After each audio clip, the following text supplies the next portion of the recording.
क्या सच में पिछले जन्म की चीजें हम जान सकते हैं कि मेरे साथ ही ट्विन फ्लेम होता क्या? ये भी इंटेंशन था कि मेरा बच्चा पहले उसकी जान जाए। क्या पिछले जन्म की बातें सच में हमसे कनेक्टेड होती है? एक लड़की जा रही है, बुर्का पहनी हुई है, मुश्किल से 1.5 साल का बच्चा है। मैं स्कूल में टीचर थी, सबको पता चल गया और परिवार वाले लोगों ने ही उसको मारा मेरे सामने। मेरा जो डेथ था वो बहुत ही, आई वॉज बिहेडेड और मेरा जो सर काट के हटा भी दिया गया। उसके बाद भी मेरे साथ ये सारी चीजें आपने देखा मैंने। और किसने किया था ऐसा आपके साथ? वो लोग हैं, खैर उनके बारे में मैं मेंशन नहीं करी। इस जन्म में मैं जानती हूँ उन लोगों को। ओके, इस जन्म में मैं जानती हूँ उन लोगों को।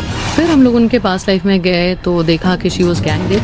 फिर मैंने बोला कि आप 1 वीक बाद मुझे बताना। हम लोग इजीली समझ नहीं पाते कि क्या हमें कंडीशन ही इस तरह किया गया है ना बचपन से कि लड़की को तो ऐसे करना होता है। लेकिन एक टाइम आके आपको समझना पड़ेगा, क्योंकि अगर आप नहीं समझोगे ना तब आप वो सास बनोगे जो अपने बच्चे की जिंदगी बर्बाद करवा के उसका डिवोर्स करवाएगी। ज्यादा टाइम तक आप रॉन्ग कैरेक्टर को नहीं शो कर सकते हो, क्योंकि आप तो एक्टिंग कर रहे हो ना। हाँ, आप हैप्पी हो नहीं, खुश होने की एक्टिंग कर रहे हो। कभी ना कभी तो वो एक्टिंग खत्म होगी। हरे कृष्णा दोस्तों, स्वागत है आपका value of life by Pooja Kushal podcast पे।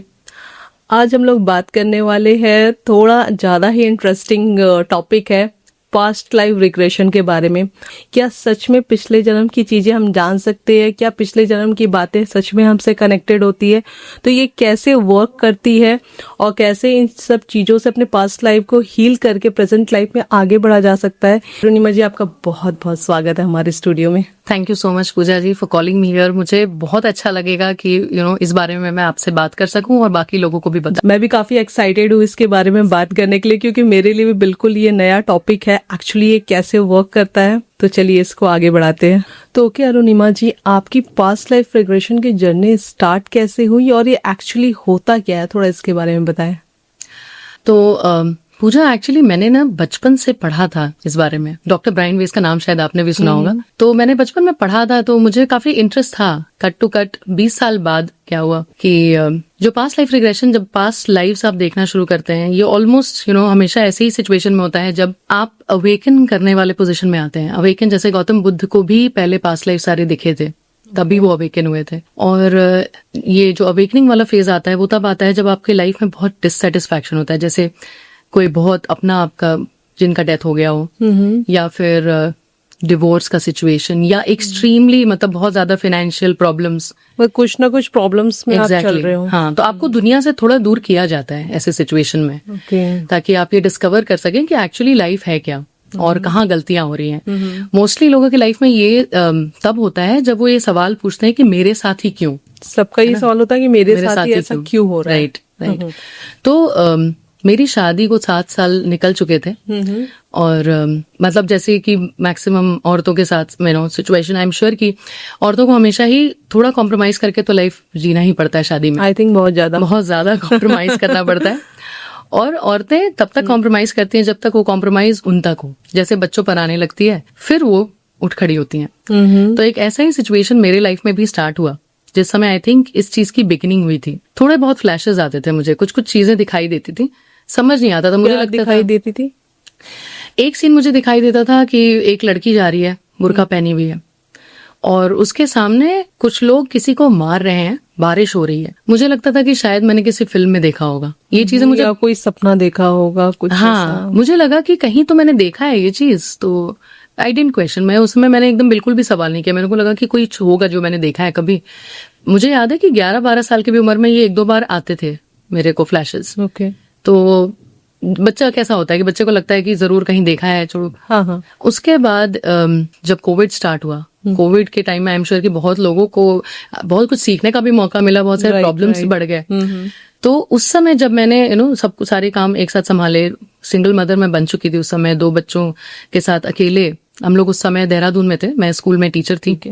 तो वहां जब सारा कुछ हैंडल करके एक जो लोनलीनेस वाली फीलिंग पहले बार जब आई ना कि घर में बंद रहना है, तो ये सवाल जो अनकंफर्टेबल सवाल होते हैं वो सारे सवाल जागने लगे कि मैं तो बहुत अच्छी बेटी थी, मैं तो बहुत अच्छी बीवी बनी, मैं इतनी अच्छी माँ हूँ, मेरे साथ ये सब क्यों हो रहा है, मुझे अकेले क्यों जीना पड़ रहा है। तो आप सेपरेट हो चुके थे? जी, मैं सेपरेट हो चुकी थी। तो उस समय मुझे ये मतलब जिसको बोलते हैं कि एक रेस्टलेसनेस वाली जो एनर्जी होती है वो स्टार्ट हुई। बहुत सारे क्वेश्चंस आने लगे। बहुत क्वेश्चंस मैं लिखती थी बैठकर, और मैंने टाइम ट्रैवल के बारे में क्या क्या नहीं पता किया कि मैं कैसे अपनी जिंदगी चेंज करूं, मैं यहाँ क्यों आई, मतलब मेरे भी तो सपने थे, एक लड़की के सपने होते हैं, वैसे वैसे सवाल मेरे दिमाग में आने लगे।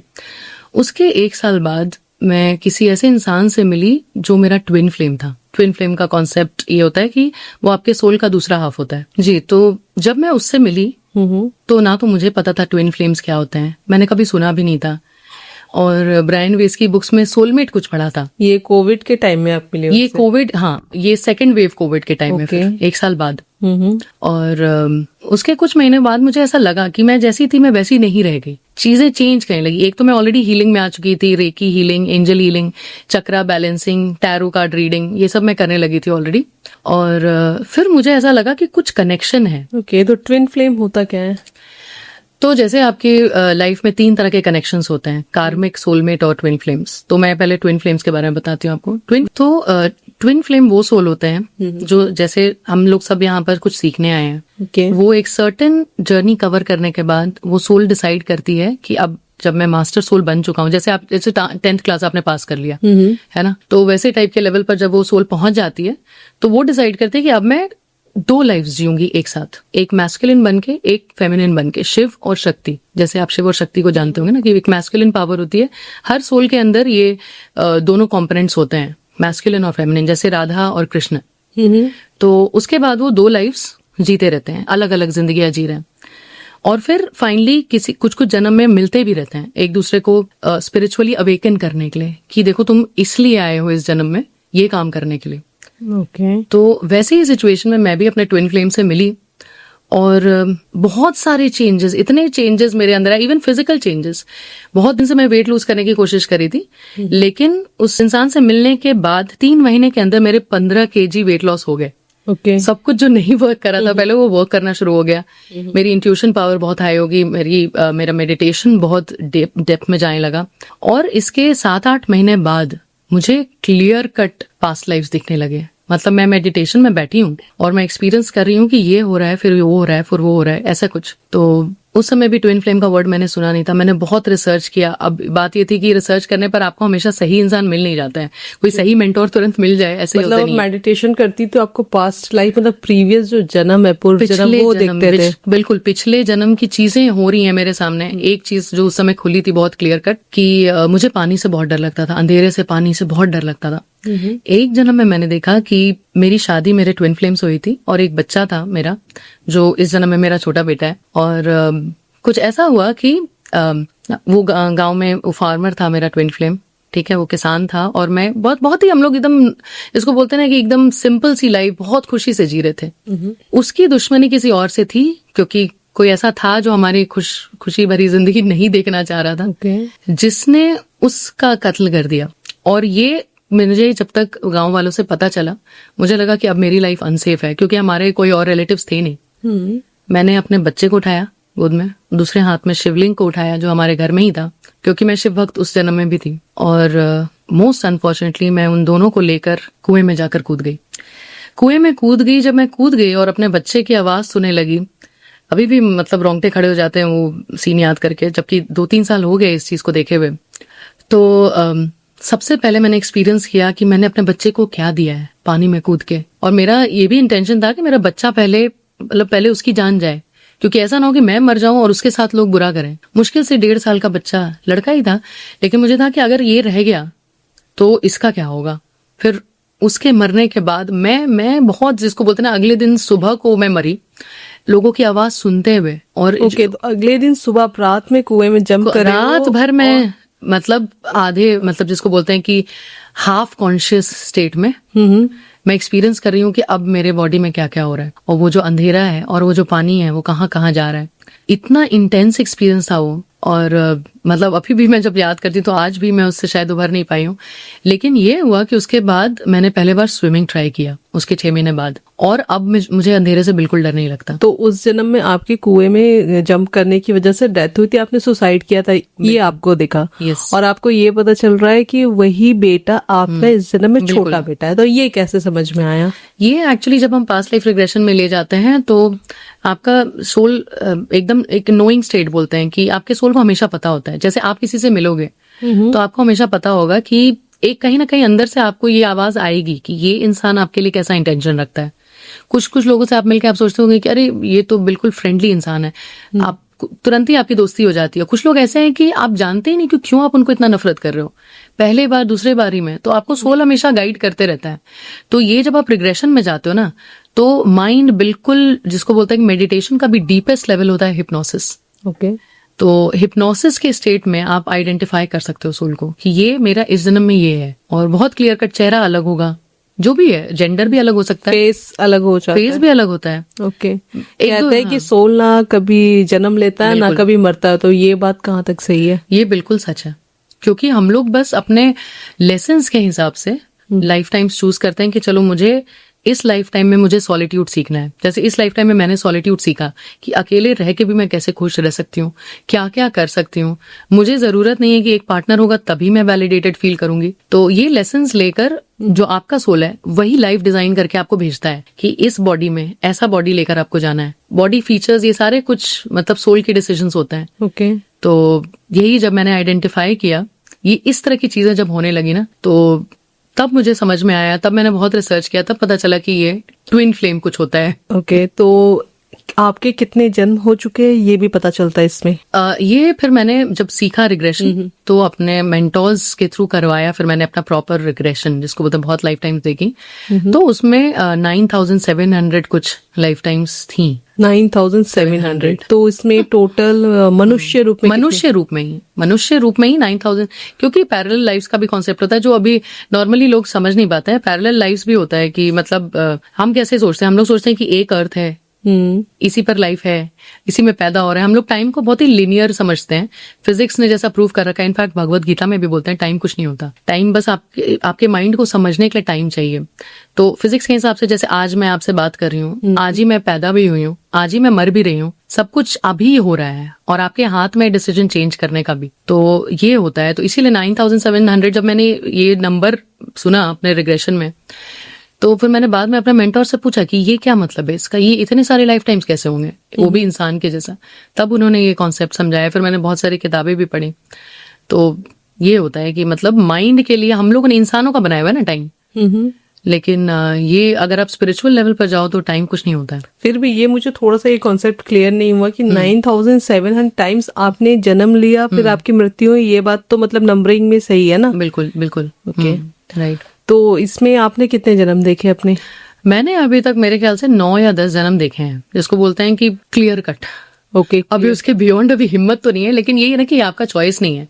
जैसे बहुत लोग मुझे बोलते हैं पास्ट में जाके क्या करना है, पास्ट लाइफ देखना ही क्यों है। तो कि मैंने एज अरुणिमा सिन्हा नहीं चूज किया था, मेरे सोल ने चूज किया था कि आपको देखना होगा, उसके हिसाब से आगे बढ़ना होगा। तो ये मेरी चॉइस नहीं है। तो ये भी आप खुद डिसाइड नहीं कर सकते हो, ये आपके सोल ने डिसाइड कर रखा है। आज आप भी जैसे पॉडकास्ट कर रहे हो, आप सबको इन्फॉर्मेशन दे रहे हो, ये आपके सोल ने चूज करके रखा था कि आपको इस तरह से ह्यूमैनिटी को सर्व करना है। ओके। आपको ऐसे जन्म लेना है, इस एज में जाके आपको इस तरीके से आपको वर्क करना है। स्क्रिप्ट ऐसे लिखा हुआ था। अब बस ये है, जैसे आप गेम्स के बारे में सोचते हो ना कि गेम में एक सर्टेन लेवल आपने क्रॉस कर लिया, ये पावर्स आपके पास आ गए, या जो भी उसमें कॉइन्स मिल रहे हैं, जो भी मिल रहे हैं, तो वैसे ही होता है कि आप जितनी जल्दी करोगे वो आपकी क्षमता है कि आप ये डिसीजन आप ले सकते हो कि आप कितनी जल्दी कोई लेसन सीखते हो। ओके। उस हिसाब से आपको चीजें मिलती जाएगी, आप एक एक स्टेप पार करते जाओगे लाइफ में। ये आपके हाथ में, उसके अलावा आपके हाथ में नहीं है, वो सब कुछ लिखा हुआ है पहले से ही। तो आपने अपने 9-10 जन्म देखे पास्ट लाइफ में जाके, तो सारा एक बार में ही आपने देखा? नहीं, बिल्कुल नहीं, थैंक गॉड। तो इसमें कितने जन्म आपके मेल के थे और कितने फीमेल के? मेल के इसमें मेरे पास 2 ही जन्म थे। ओके जी। तो सोल का भी कोई जेंडर नहीं होता है? सोल का जेंडर नहीं होता। जैसे हम लोग एक एटम के बारे में सोचते हैं, जैसे इलेक्ट्रॉन और प्रोटॉन होता है, वो दोनों उस एक भी चीज चली जाए तो उनका कोई वो नहीं है, एग्जिस्टेंस ही नहीं है। वैसे हमारी बॉडी और सोल मैस्कुलिन और फेमिनिन एलिमेंट होते ही है। तो हमारा काम ये होता है कि हम दोनों को बैलेंस करें। ओके। तो कुछ ऐसा एक्सपीरियंस, एक तो आपने एक्सपीरियंस करा कि मतलब कुएं में कूद के आपने सुसाइड Right. कर लिया था, और Right. कुछ ऐसा आपने देखा किसी और जन्म में जो आप शेयर करना चाहेंगे? बिल्कुल, मैंने बहुत इंटेंस एक्सपीरियंसेस अपने भी देखे हैं, और जब मैंने रिग्रेशन सीखा तो अब लगभग 150 लोगों का रिग्रेशन करवा चुकी हूँ। और इंटरेस्टिंग ये बात होती है ना मेरे रिसर्च के पॉइंट ऑफ व्यू से, कि जो मैं ऑलरेडी जानती हूँ, जब दूसरे को भी डिस्कवर करते हुए देखती हूँ ना, इट्स समझ नहीं आता कि मतलब भगवान है, ये जो चीज होती है ना, ये बार बार एस्टैब्लिश होती है। तो मेरी भी एक्सपीरियंसेस हैं, लेकिन अभी मुझे एक क्लाइंट की एक्सपीरियंस याद आई। जी जी। सो दिस लेडी, मैंने शुरू ही किया था रिग्रेशन 2.5 साल पहले। अभी मैंने दूसरा ही कोर्स किया था, मैंने 3-4 कोर्सेज कर लिए, इंटरनेशनल नेशनल सब कर लिया। तो अभी मैंने जब दूसरा ही कोर्स किया था, मुश्किल से 7-8 लोगों को रिग्रेस किया, तो एक फोन आता है मुझे अननोन नंबर से, और ये जो लेडी है वो मुझे बोलती हैं कि अरुणिमा, आपका नंबर मुझे किसी कॉलीग से मिला है। तो मैंने बोला हाँ बताइए। तो उन्होंने बोला कि मैंने पास्ट लाइफ रिग्रेशन के बारे में सुना है, क्या मैं सेशन बुक कर सकती हूँ? तो मैंने बोला ठीक है। मैंने उनको एक वो क्वेश्चनर भेज दिया कि ये चीजें आपको क्या पूछना है। तो अब उस समय इतना प्रोफेशनलिज्म आया नहीं था कि मैं पहले पता कर लूं, लेकिन ये मेरे हाथों होना था। मतलब थैंक गॉड, मैं भगवान को हमेशा थैंक यू बोलती हूँ कि इस तरह की सर्विसेज मैं दे पा रही हूँ किसी को। तो फाइनली जिस दिन कराना था, मैंने उनको 7 दिन का मतलब क्या बोलते हैं मेडिटेशन सुनने का, शांति से 10 मिनट 15 मिनट, ताकि उनका माइंड रेगुलेट हो जाए उसके लिए। फाइनली जिस दिन वो आई, वो बताती हैं कि according to her, she has been manhandled by all the men, जितने मर्द से वो मिली हैं, इंक्लूडिंग अ फादर। और इसलिए मैं उनका नाम नहीं शेयर करूंगी, लेकिन जितने मर्दों से आज तक वो मिली हैं, सब ने उनके साथ कुछ बुरा किया, वैसा बुरा किया, मतलब going on to the sexual level. जब मैंने ये बात सुनी तो फ्रैंकली स्पीकिंग पूजा जी, मैं पहली बार तो डर गई थी। मुझे लगा कि अभी तो नया मैंने स्टार्ट किया, मैं कैसे करूंगी। फिर इस जन्म में या प्रीवियस जन्म? इस जन्म में। उन्होंने बोला कि आप इसको कैसे पास्ट लाइफ से कनेक्ट कर सकते हो। तो मैंने पहले उनको इंटेलेक्चुअली समझाने की कोशिश की। अब मैंने बहुत सारे अपने जन्म देख चुके थे, इस तरह की चीजें लगभग हर सोल के साथ हो चुकी हैं, आज नहीं तो पिछले किसी जन्म में। सब लोग ये सब कुछ फेस कर चुके हैं। तो अब उनके इस जन्म में कम से कम 7-8 बार उनके साथ ये सब हो चुका था। ये बहुत बड़ी बात है, बहुत बड़ी बात है। और उस समय मुझे रियलाइज हुआ कि मुझे शायद पहले रेकी देना चाहिए था। रेकी क्या होता है? रेकी हीलिंग होता है। Reiki is life force energy. Life force energy जिसको बोलते हैं कि जैसे आपको जीने के लिए क्या चाहिए, आपको जीने के लिए शक्ति चाहिए, सांस चाहिए, रेकी एनर्जी आपको वही प्रोवाइड करता है। वो उसके लिए अट्यूनमेंट होता है, आपको एक गुरु से ही लेना पड़ता है। तो मेरा उस समय तक 4th लेवल हो चुका था, 5th लेवल तक होता है। तो रेकी एनर्जी जो होती है वो आपके हाथ से निकलती है, और जब आपका अट्यूनमेंट हो जाता है, आप लिटरली फील करते हो वो एनर्जी बाहर आते हुए। और मेरे 2 साल पहले, 1 साल पहले, उसमें कुछ मंत्रों का भी उच्चारण? कोई उच्चारण नहीं होता है, बस आप मतलब उस चीज को इमेजिन करना होता है। और अट्यूनमेंट के बाद, अब जैसे अट्यूनमेंट खत्म होता है ना, आपको फील होता है कि आपके हाथ में एनर्जी है। ये सारी चीजें हैं, और ये सब हम लोग जानते ही नहीं है। जब मैंने भी पहले बार सुना, मैंने कहा ये क्या होता है, तो मुझे लगा कि ये एनर्जी उनको पहले देना चाहिए था। इस एनर्जी से, जैसे जब मेरा पैर भी फ्रैक्चर हुआ था पिछले साल मेरा, और डॉक्टर ने भी बोला कि ये पहले बार में ही कैसे ठीक हो गया, क्योंकि डॉक्टर को भी था कि काफी टाइम लगेगा। जिस दिन वो खुला, मैं उसी दिन चलने लग गई, क्योंकि मैं लगातार रोज रेकी कर रही थी। तो मुझे लगा था उस समय कि मुझे इन लेडी को देना चाहिए था रेकी। अब लेकिन अब तो कुछ हो नहीं सकता था, अब तो सेशन है। तो फिर मैंने फिर से भोलेनाथ पर सब कुछ डाल दिया कि भगवान अब ये आपका काम है, आप देखो, आपने जब ये सब अरेंज किया तो आप ही। फिर हम लोग उनके पास लाइफ में गए तो देखा कि she was gang raped in a certain life time, और बहुत ही मतलब टू एन एक्सटेंट की बॉडी पार्ट्स इधर उधर होने वाले सिचुएशन में वो रह चुकी थी उस लाइफ टाइम में। और जब वो रो रही थी, तो जिसको बोलते हैं ना कि उसके पहले के सारे लोगों को जब मैंने रिग्रेस किया था तो इतना कुछ एक्सट्रीम नहीं देखा था। लेकिन एज अ थेरेपिस्ट आपकी आवाज बहुत मैटर करती है, आपकी आवाज कांपनी नहीं चाहिए।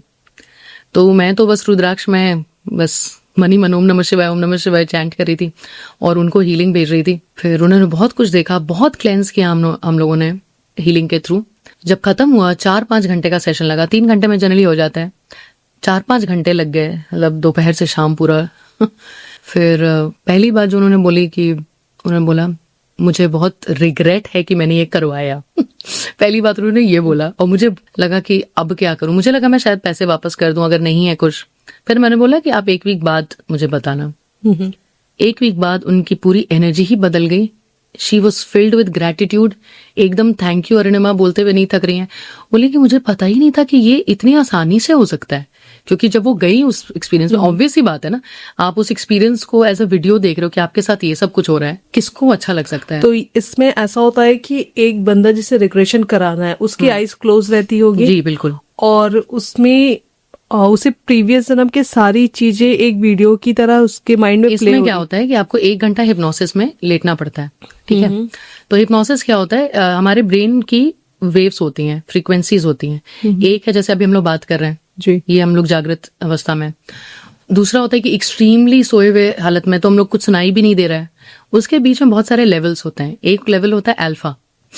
अल्फा और थीटा के बीच में ब्रेन को मेडिटेशन से, फिर मेडिटेशन से नीचे जाके हिप्नोसिस से पहुंचाया जाता है ताकि वो थेरेपिस्ट की आवाज सुने और बाकी चीजों से डिस्ट्रैक्शन उसका हट जाए। तो वो ना आपके सबकॉन्शियस माइंड एक लाइब्रेरी है, आपके सारे पास्ट लाइफ्स का सब कुछ उसको पता है, वो सारा रिकॉर्डेड है उसके अंदर। आपको सही सवाल करने वाला चाहिए कि पहले तो आपको उस स्टेट में पहुंचा दे कि आप उसको आप देख वहां पाओ, से हाँ समझ पाओ, और उसके बाद सही सवाल पूछने पर आपको एग्जैक्टली जैसे मैं बोलूंगी कि अब आप उस जन्म में जाएंगी जहां इस प्रॉब्लम का रूट कॉज है। At the count of 3 you will go there. फिर मैं बोलूंगी 1 2 3 चुटकी बजा के, फिर वो मेरे को बताना शुरू करेंगे पैर से लेकर ऊपर तक उन्होंने क्या पहना है, कौन है, क्या नाम है, थिंग्स लाइक दैट। तब तो वो वैसे सिचुएशन में ले जाते हैं और फिर वहां से सारे जवाब वो खुद ही देते हैं, फिर हमें बस सवाल करने हैं। तो मतलब वो जाते हैं अपने पुराने जन्म में, पूर्व जन्म में जाके सारी चीजें बताते हैं कि मेरे साथ ये घटनाएं हो रही है, ऐसा हुआ है, और वो सारे लोगों को भी देख सकते हैं जो इस जन्म में उनसे कनेक्टेड है। बिल्कुल।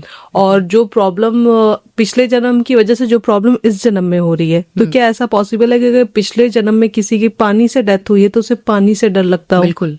ये फोबियाज जो है ना, बहुत हाई लेवल पर फोबियाज सॉल्व होती हैं। एक मेरी मेंटी थी, उनको मैंने एंजल हीलिंग सिखाया था। उनके एस्ट्रोलॉजिकल चार्ट में भी, हॉरोस्कोप में भी लिखा हुआ था कि कुछ ना कुछ हमेशा छुपाने की जरूरत पड़ती है। कुछ ऐसा एक योग था कि अब यहाँ मैंने अप्लाई कर दिया, इसी में दूसरे कंपनी के साथ काम किया था, वो बताना नहीं है, इस तरह का कुछ होता था हमेशा।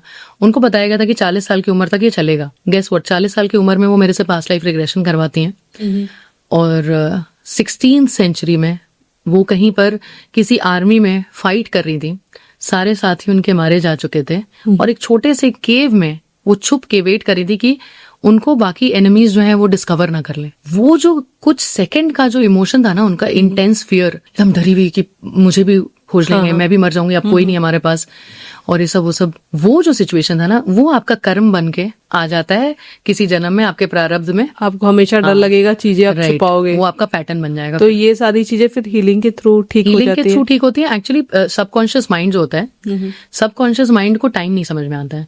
उसको ये नहीं पता कि वो आज हो रहा है या कल हुआ। जैसे मैंने बोला ना कि फिलोसफी भी, मतलब रिलीजियस फिलोसफी भी यही बोलती है कि टाइम कुछ नहीं होता है। तो सबकॉन्शियस माइंड में जब आप पास्ट लाइफ करवाते हो तो सबकॉन्शियस माइंड को समझ में आता है, अच्छा ये आज की बात नहीं है, ये हो चुका है, खत्म हो गया ये काम, तो अब इस पर फोकस मत करो, अब आगे की लाइफ। फिर वो आगे फिर बढ़ जाते हैं लोग। तो अगर कोई अपना पूर्व जन्म देख ले, मुझे तो गूज़बम्स आ रहे हैं आपकी बातें सुन सुनकर, कि कई बार हमें लगता है कि, और ये बात सच है कि कई बार ऐसा होता है कि किसी से आप मिलो तुरंत आपको लगता है कि भाई कब से जानते, बहुत अच्छी फ्रेंडशिप हो जाती है, और कई बार लोगों से आप काम से हमेशा मिल रहे हो लेकिन आप उसको पसंद नहीं करते। तो इसका मतलब ये है कि पहले के किसी जन्म में आपकी और उनकी कोई दुश्मनी रही हो। बिल्कुल बिल्कुल। वो आपका बहुत एक्सप्लेन ही नहीं कर पाओगे आपकी क्यों ऐसी फीलिंग है। मतलब बहुत अच्छी भी फीलिंग है तो एक्सप्लेन नहीं कर पा रहे हो, ऐसा क्या किया इसने, या फिर बुरा नहीं भी किया तब भी आप अंदर से जजमेंट बहुत आ रही है, मैं इनके साथ कंफर्टेबल नहीं हूँ। तो वो पास्ट लाइफ से ही आते हैं। ओके। और कई बार जैसे आपने कहा कि आप हीलिंग करते हो, रिग्रेशन करते हो, तो लोग अपने पिछले जन्म में, मतलब 16th सेंचुरी तक की आप बात कर रहे हो, तो जिन लोगों के साथ बहुत कुछ बुरा हुआ है, तो वो सब देखने के बाद उनकी प्रेजेंट लाइफ क्या होती है फिर? मैं आपको बताती हूँ जैसे मेरी प्रेजेंट लाइफ क्या हो गई थी। जब ये आपको जो मैंने आपको सीन बताया ना कि मैं देख रही थी कि बुर्का पहन के कोई लड़की जा रही है, जो मेरे को दिखा था पहले, तो ये मुझे विपश्यना में खुला। विपश्यना 10 दिन का प्रोग्राम होता है। क्या होता है ये एक मेडिटेशन प्रोग्राम है। मेडिटेशन, वो मेडिटेशन जिससे गौतम बुद्ध ने एनलाइटनमेंट प्राप्त किया था, ठीक है, फिर उनको निर्वाण मिल गया। तो खैर उन्होंने तो 7 साल लगा दिए इस चीज को फाइंड आउट ही करने में कि कैसे करना है। तो अब ये विपश्यना सेंटर्स आते हैं, यहाँ पर भी है, इनफैक्ट गुड़गांव में भी है, धम्मा सोटी करके।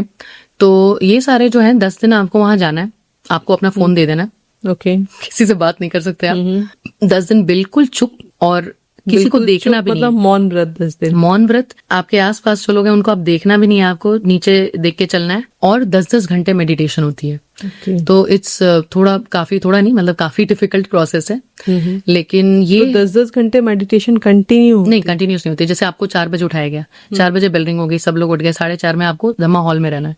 हॉल में सब लोग बैठ के 2.5 घंटे मेडिटेशन कर रहे हैं, फिर उसके बाद आपको नाश्ता मिलेगा, सब कुछ एकदम जिसको बोलते हैं कि सात्विक खाना, सिस्टमैटिक वे से सारी चीजें सारी टाइमिंग फिक्स्ड है। उसके बाद फिर आपको थोड़ा मौका मिलेगा कि आप रेस्ट करो आधे घंटे जो भी, फिर आपको बुलाया जाएगा फिर 2 घंटे के लिए, ऐसे ऐसे करके ब्रेक करके फिर रात में खाना नहीं मिलता तो कंटिन्यू बैठना, और रात में खाना भी नहीं मिलेगा आपको, चाय मिलेगी रात में। अच्छा, थोड़े से बेल के साथ चाय मिलेगी। लेकिन जब आप मेडिटेशन में रहते हो, बोल नहीं रहे हो, बोलने में बहुत शक्ति जाती है। तो वो वैसे सिचुएशन में आपका माइंड आपको बहुत कुछ उथल पुथल करके दिखाएगा, जो चीज पर आप फोकस नहीं करना चाह रहे थे। हम लोग इतने बिजी हैं आज के लाइफ में कि खुद पे फोकस नहीं करते, हमारी इच्छाएं क्या है ये भी हम कभी नहीं जान पाते। बिल्कुल। तो वो 10 दिन जो है ना, उसमें तो आप कहीं भाग नहीं सकते, ओके, क्योंकि फिर आपको पता चलेगा, आपका खुद से साक्षात्कार हो ही जाएगा, खुद से मिलन हो जाएगा। बिल्कुल। तो उसमें मेरे साथ जो मैं पहले बार जब गई, अब तो 2-3 बार जा चुकी हूँ, पहले बार जब गई तो मुझे ऐसी फीलिंग आती थी कि मैं अपने बॉडी से ऊपर जा चुकी हूँ। वो मेरा आउट ऑफ बॉडी एक्सपीरियंस उसके पहले हो चुका था, लेकिन ये जो है ना कि सबके सामने मैं कैसे हैंडल करूंगी, एक वो भी डर होता है कि क्या होगा। तो एक दिन जब मैंने आंख खोला, ऐसा देखा कि मैं अपने सामने बैठी हुई हूँ। 4-5 सेकंड का ही ये था, और इतनी डर गई मैं, मतलब मैं अभी भी बता रही हूँ ना, फर्स्ट टाइम जब ऐसा हुआ ना, तो मुझे लगा कि मैं क्या देख रही हूँ, अपने सामने खुद को, अपने आप को देख रही हूँ। फिर ऐसे जब किया तो फिर मेरे को लगा नहीं, ऐसा तो कुछ भी नहीं हुआ था, ऐसा नहीं था। ऐसा लग रहा है कि अपने आप पर डाउट करने लग जाओ आप कि ये हुआ था या नहीं हुआ था। फिर जब रात में मैं सोई, तो रात में अपना वही वर्जन अपने पैर के पास बैठा हुआ देख रही हूँ। देन आई रियलाइज कि ये जो मैं हूँ एकदम सेम दिखती थी उस जन्म में। बाल बहुत लंबे थे मेरे, और उस समय नोज पिन लगाती थी। उसके बाद मैंने नोज पियर्सिंग करवाया, क्योंकि मेरे को लगा ये नोज पिन कितना सुंदर लग रहा है, बाल लंबे, 14-15 साल की लड़की। और तो उस समय मैं बहुत रोई, क्योंकि तो आपने कंटिन्यू अपने सामने बैठा हुआ देखा? हाँ, और कितनी मैं देर देख तक? रही हूँ, मतलब कम से कम मुझे लगता है कि रात से सुबह हो गई, और मैं सोई भी हूँ फिर भी देख रही हूँ, और सारा कुछ कॉन्शियस है। दरवाजा खोला किसी ने बगल वाले रूम में, या फिर कोई पानी गिरा रहा है, जो भी, सब कुछ पता चल रहा है मुझे, और मैं ये आंख बंद करके भी मुझे दिख रहा है कि वो बैठी है। तो उस समय तो मेरे को था कि मैं अब कैसे भाग के जाऊं यहाँ से, क्योंकि मेरी बगल वाली रूम वाली ने पूछा था कि मैं छोड़ के जा सकती हूँ कि नहीं। ये आई थिंक 6th डे था, तो उनको मना कर दिया गया। मैंने कहा कि अब तो जाने का तो कोई तरीका ही नहीं है। तो ये तो बहुत ही आपका सारा नेगेटिविटी ना ऊपर आएगा। तो इतनी डरी हुई थी, मैं बता नहीं सकती हूँ। और मेरे खिड़की के बाहर एक बड़ा सा पेड़ था, गर्मी का टाइम, जून वाले में जाती हूँ मैं हमेशा। तो उस बार मैंने ये जो डिस्कवर किया ना कि ये लड़की कोई है, तो उसमें सारे पास्ट लाइफ्स नहीं दिखे, उसमें मुझे एकदम क्लैरिटी से वो जो रोड था, आधा बना हुआ सा रोड, फिर मुझे लगा कि ये वही सिचुएशन है जो मैंने देखा है पहले। फिर मैंने अपने आप को उसी लाइफ टाइम में बुर्का पहन के जाते हुए देखा, यहाँ तक देखा। तो ये इतने सवाल उठ गए ना कि फिर मैं वापस आके मैंने फिर अपने मेंटोर्स को बोला कि आप मेरा रिग्रेशन कराओ। मेरा भी रिग्रेशन में 5 घंटे लग गए थे। फिर रिग्रेशन में क्लियर हुआ कि ये जो था वो सिचुएशन, तो दैट वाज एक्चुअली एक लाइफ टाइम था जिसमें कि मैं मुस्लिम थी, मुस्लिम औरत थी, और बुर्का पहन के, औरत क्या लड़की थी 14-15 साल की, और जो मेरा ट्विन फ्लेम था वो मेरे घर के पास रहता था, और वो हिंदू था। Twin flame means partner? Yes, partner नहीं, एग्जैक्टली आप एक तरह से ये समझ लो, मैं ही हूँ, मेरा एक दूसरा रूप है। जैसे इसको बहुत रोमांटिसाइज किया हुआ है इंटरनेट पर एक्चुअली। ये हम बोलेंगे कि जैसे फिल्म में नहीं दिखाता है कि शाहरुख खान तो माधुरी दीक्षित के लिए बना हुआ था, ऐसा नहीं होता है। आप एक दूसरे को इसलिए मिलते हो ताकि एक दूसरे को याद दिला पाओ कि हमारा एक कॉमन मिशन है, ताकि हम लोग ये सारा लेसन कंप्लीट करके भगवान के पास वापस जा सकें।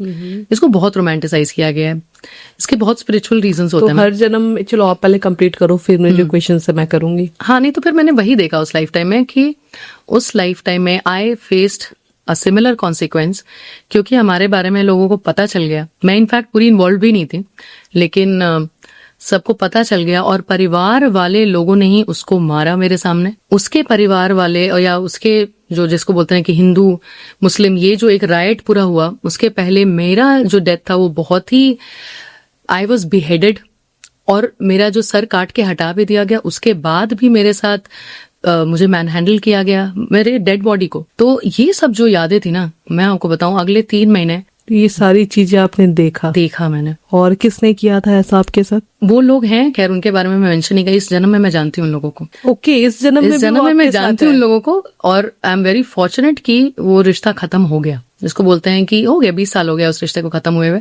लेकिन वो भी मैंने डिस्कवर किया। और उसमें कुछ और भी लोग थे जिन लोगों से, मतलब जिसको बोलते हैं, उस समय भी मैं जानती थी। और 3 महीने मैं बता नहीं सकती, मुझे ऐसा लगता था। उस जन्म में आपकी फैमिली ने ऐसा किया था या सामने वाले की फैमिली? सामने वाले की फैमिली ने। सामने वाले की फैमिली ने। और इस जन्म में भी आप उन लोगों से मिली? मैं मिली।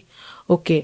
और इस जन्म में क्या कुछ रिश्ते में थे आप? रिश्ते में नहीं थे, लेकिन जान पहचान में थे, और काफी रेगुलरली मिली थी मैं। ओके, तो कैसा आपके साथ मुझे रिलेशन अंदर था? से ऐसा लगता था कि आई एम नॉट कंफर्टेबल। आप पसंद नहीं करते? बिल्कुल नहीं पसंद करती थी। मैं समझा नहीं पाती थी मुझे क्यों नहीं पसंद है ये लोग। Okay. घर वाले लोग भी नहीं समझते थे क्यों, क्या हो गया, क्या प्रॉब्लम है। लेकिन वही चीजें हैं कि जब ये क्लैरिटी आई तो 3 महीने, जैसे आपने बोला था ना, सवाल किया था कि कैसा होता होगा उसके, 3 महीने में हाई लेवल डिप्रेशन में थी। मैं रोज हीलिंग करती थी, मैं रोज शिव जी के सामने बैठ के रोती थी, और रोज जाकर शिवलिंग पर जल ढा रही हूँ। तो खुद को किसी जन्म में इतनी दर्दनाक मौत अपना देखना, तो उस टाइम में वो सारा दर्द, वो सारा पेन आप लोग फील कर सकते हैं?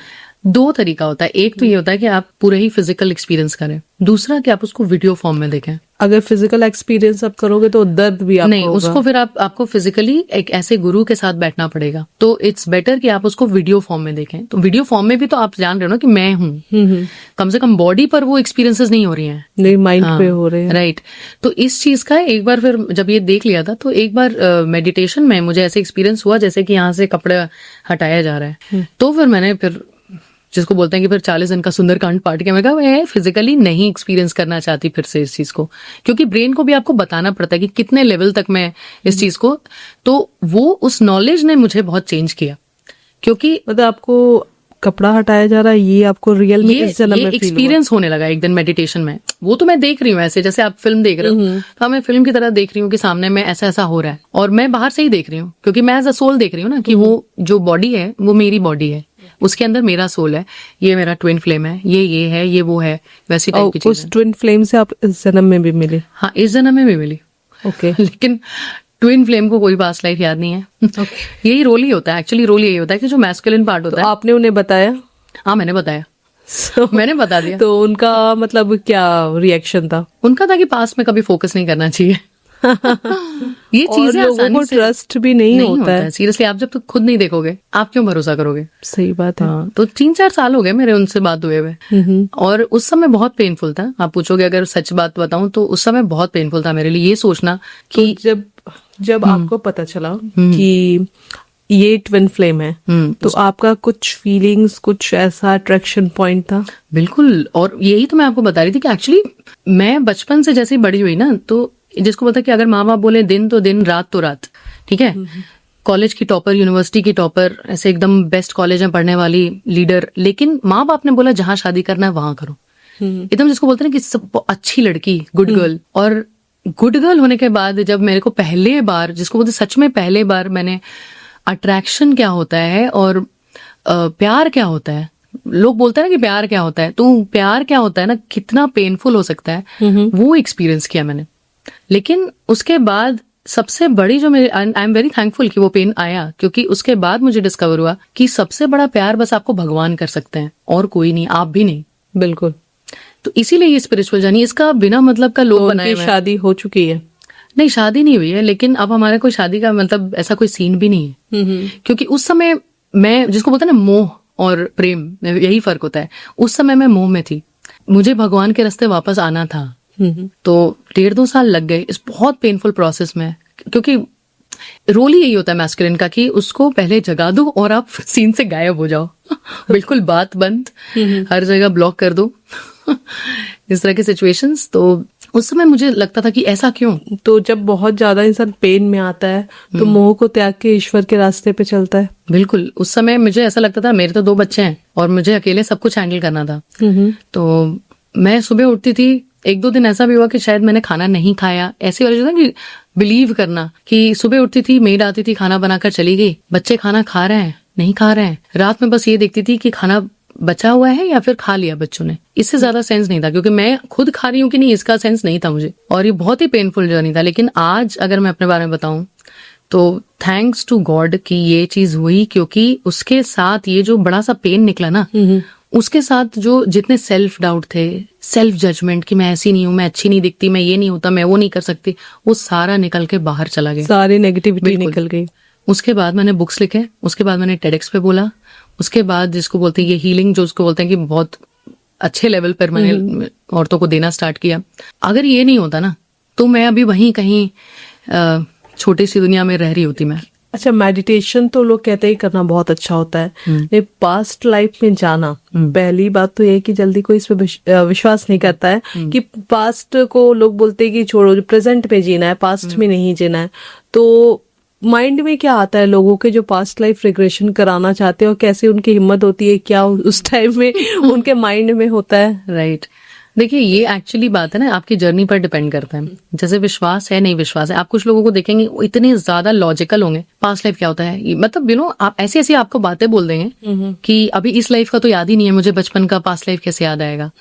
तो आपकी जर्नी आपको अभी अलाउ ही नहीं कर रही है कि आप पास्ट लाइफ पर विश्वास कर सको।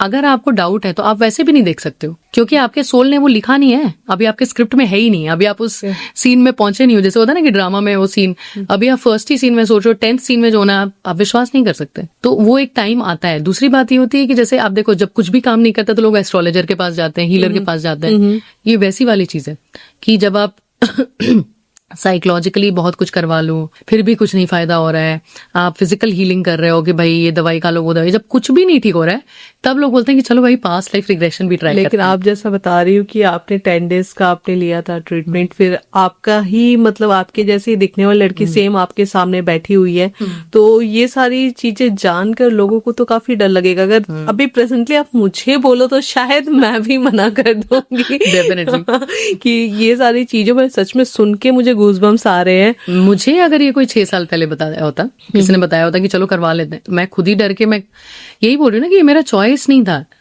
As this physical self Arunima से ना, अगर मेरे को कोई बोलता कि तुम्हारे साथ ऐसा ऐसा होगा, मैं बोलती मैं जैसे ही हूँ मैं वैसे ही ठीक हूँ।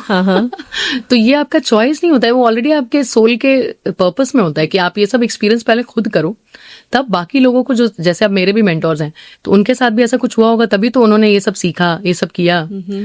तो वही वाली चीज है कि जैसे वो आपको जो मैंने बताया इंटेंस जो डेथ हुआ था मेरा इतने बुरी तरीके से, उसके अगले जन्म भी तो बहुत सारे हुए ना। फिर मैंने देखा कि कैसे सोल आगे बढ़ती है, और विपश्यना में ये रियलाइजेशन हुआ कि हम लोग जैसे बोलते हैं ना कि पास्ट लाइफ देखने की जरूरत नहीं है, ये करने की जरूरत नहीं है, जो है नॉर्मल उसमें जियो।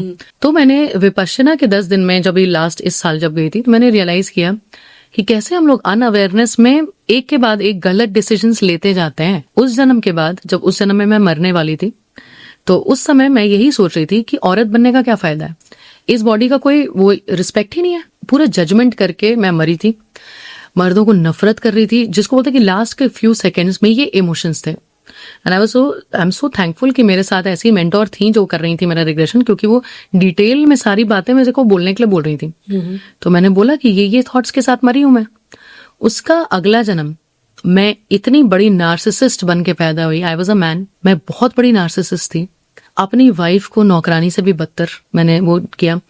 मेरी जो माँ थी उस जन्म में, उनको बुढ़ापे में जब वो काम नहीं कर पाती थी किचन का, मैंने निकाल दिया घर से। इतना बुरा किया मैंने, और वो सारी चीजें मैंने देखी और मैं बहुत रोई, अपने आप को बहुत नफरत के सिचुएशन में मैं आ गई कि मैं ऐसे कैसे कर सकती हूँ। तो मतलब आप जो लास्ट टाइम में जो माइंड में थॉट रखते हो उसके अकॉर्डिंग आपका अगला जन्म होता है। एग्जैक्टली जब आप जैसे जब डेथ होते रहता है ना, इसीलिए बोलते हैं कि जैसे मान लो कोई 70 साल की उम्र में कोई मरता है, अब वो अगर 67-68 ईयर्स तक भी बहुत अमीर रहा हो, लेकिन वो मरते समय गरीबी में मरा हो, तो उसका माइंडसेट गरीबी का ही होगा। जो माइंडसेट से आप मर रहे हो ना, आपका जन्म उसी के हिसाब से नेक्स्ट होगा, क्योंकि पहले आप वो लेसन को ठीक करो। इसीलिए लास्ट टाइम इंसान भगवान का नाम काफी लेते हैं। बिल्कुल बिल्कुल। तो फिर उसमें आप बहुत ही क्रूएल हस्बैंड थे। फिर उसके आगे उसके आगे फिर मैंने देखा आई वॉज अ टीचर। ये जो लोग मेरे उस लाइफ में उस जिसको बोलते हैं मैन हैंडलिंग में इन्वॉल्व थे, जो रेप जो हुआ मेरे डेड बॉडी के साथ भी, वो लोग मेरे स्टूडेंट थे। मैं टीचर थी गांव में, और मैंने उनके साथ वही किया जो उन लोगों ने मेरे साथ किया। इसको बोलते हैं कर्म बैलेंस करने के लिए। ये सब जब मेरे ऊपर तो उस जन्म में आप मैन थे। आई वॉज अ मैन, और अपनी बीवी को कुछ नहीं समझती थी, स्टूडेंट्स के साथ इस तरह से डील कर रही थी। उस लाइफ में मेरा जो बड़ा बेटा है वो मेरा सोलमेट है। वो आया, जिसको बोलते हैं ना कि 8-10 साल यही काम किया, सब जिसको बोलते हैं कर्म बराबर करना, इसी को बोलते हैं कर्म। आपने मेरे साथ गलत किया, हाँ, अब मैं कर्मा बैलेंस कर रही थी। वो तो अनअवेयर थी, मैं तो नार्सिसिस्ट बन के ही पैदा हुई थी। तो ये सब जब मैं कर रही थी तो उस लाइफ टाइम में फिर एक सर्टेन ईयर ऐसा आया कि जिसमें 2 लोग आए, एक मेरा ट्विन फ्लेम और एक मेरा जो बेटा है बड़ा वाला, वो मेरा सोलमेट है। ये दोनों एक ईयर में आए। इन दोनों के आने के बाद मुझे रियलाइजेशन होने लगा कि मैं बहुत गलत कर रही हूँ। And this was only in the 30s, जिसको बोलते हैं मिड 30s में ही ऐसा हुआ।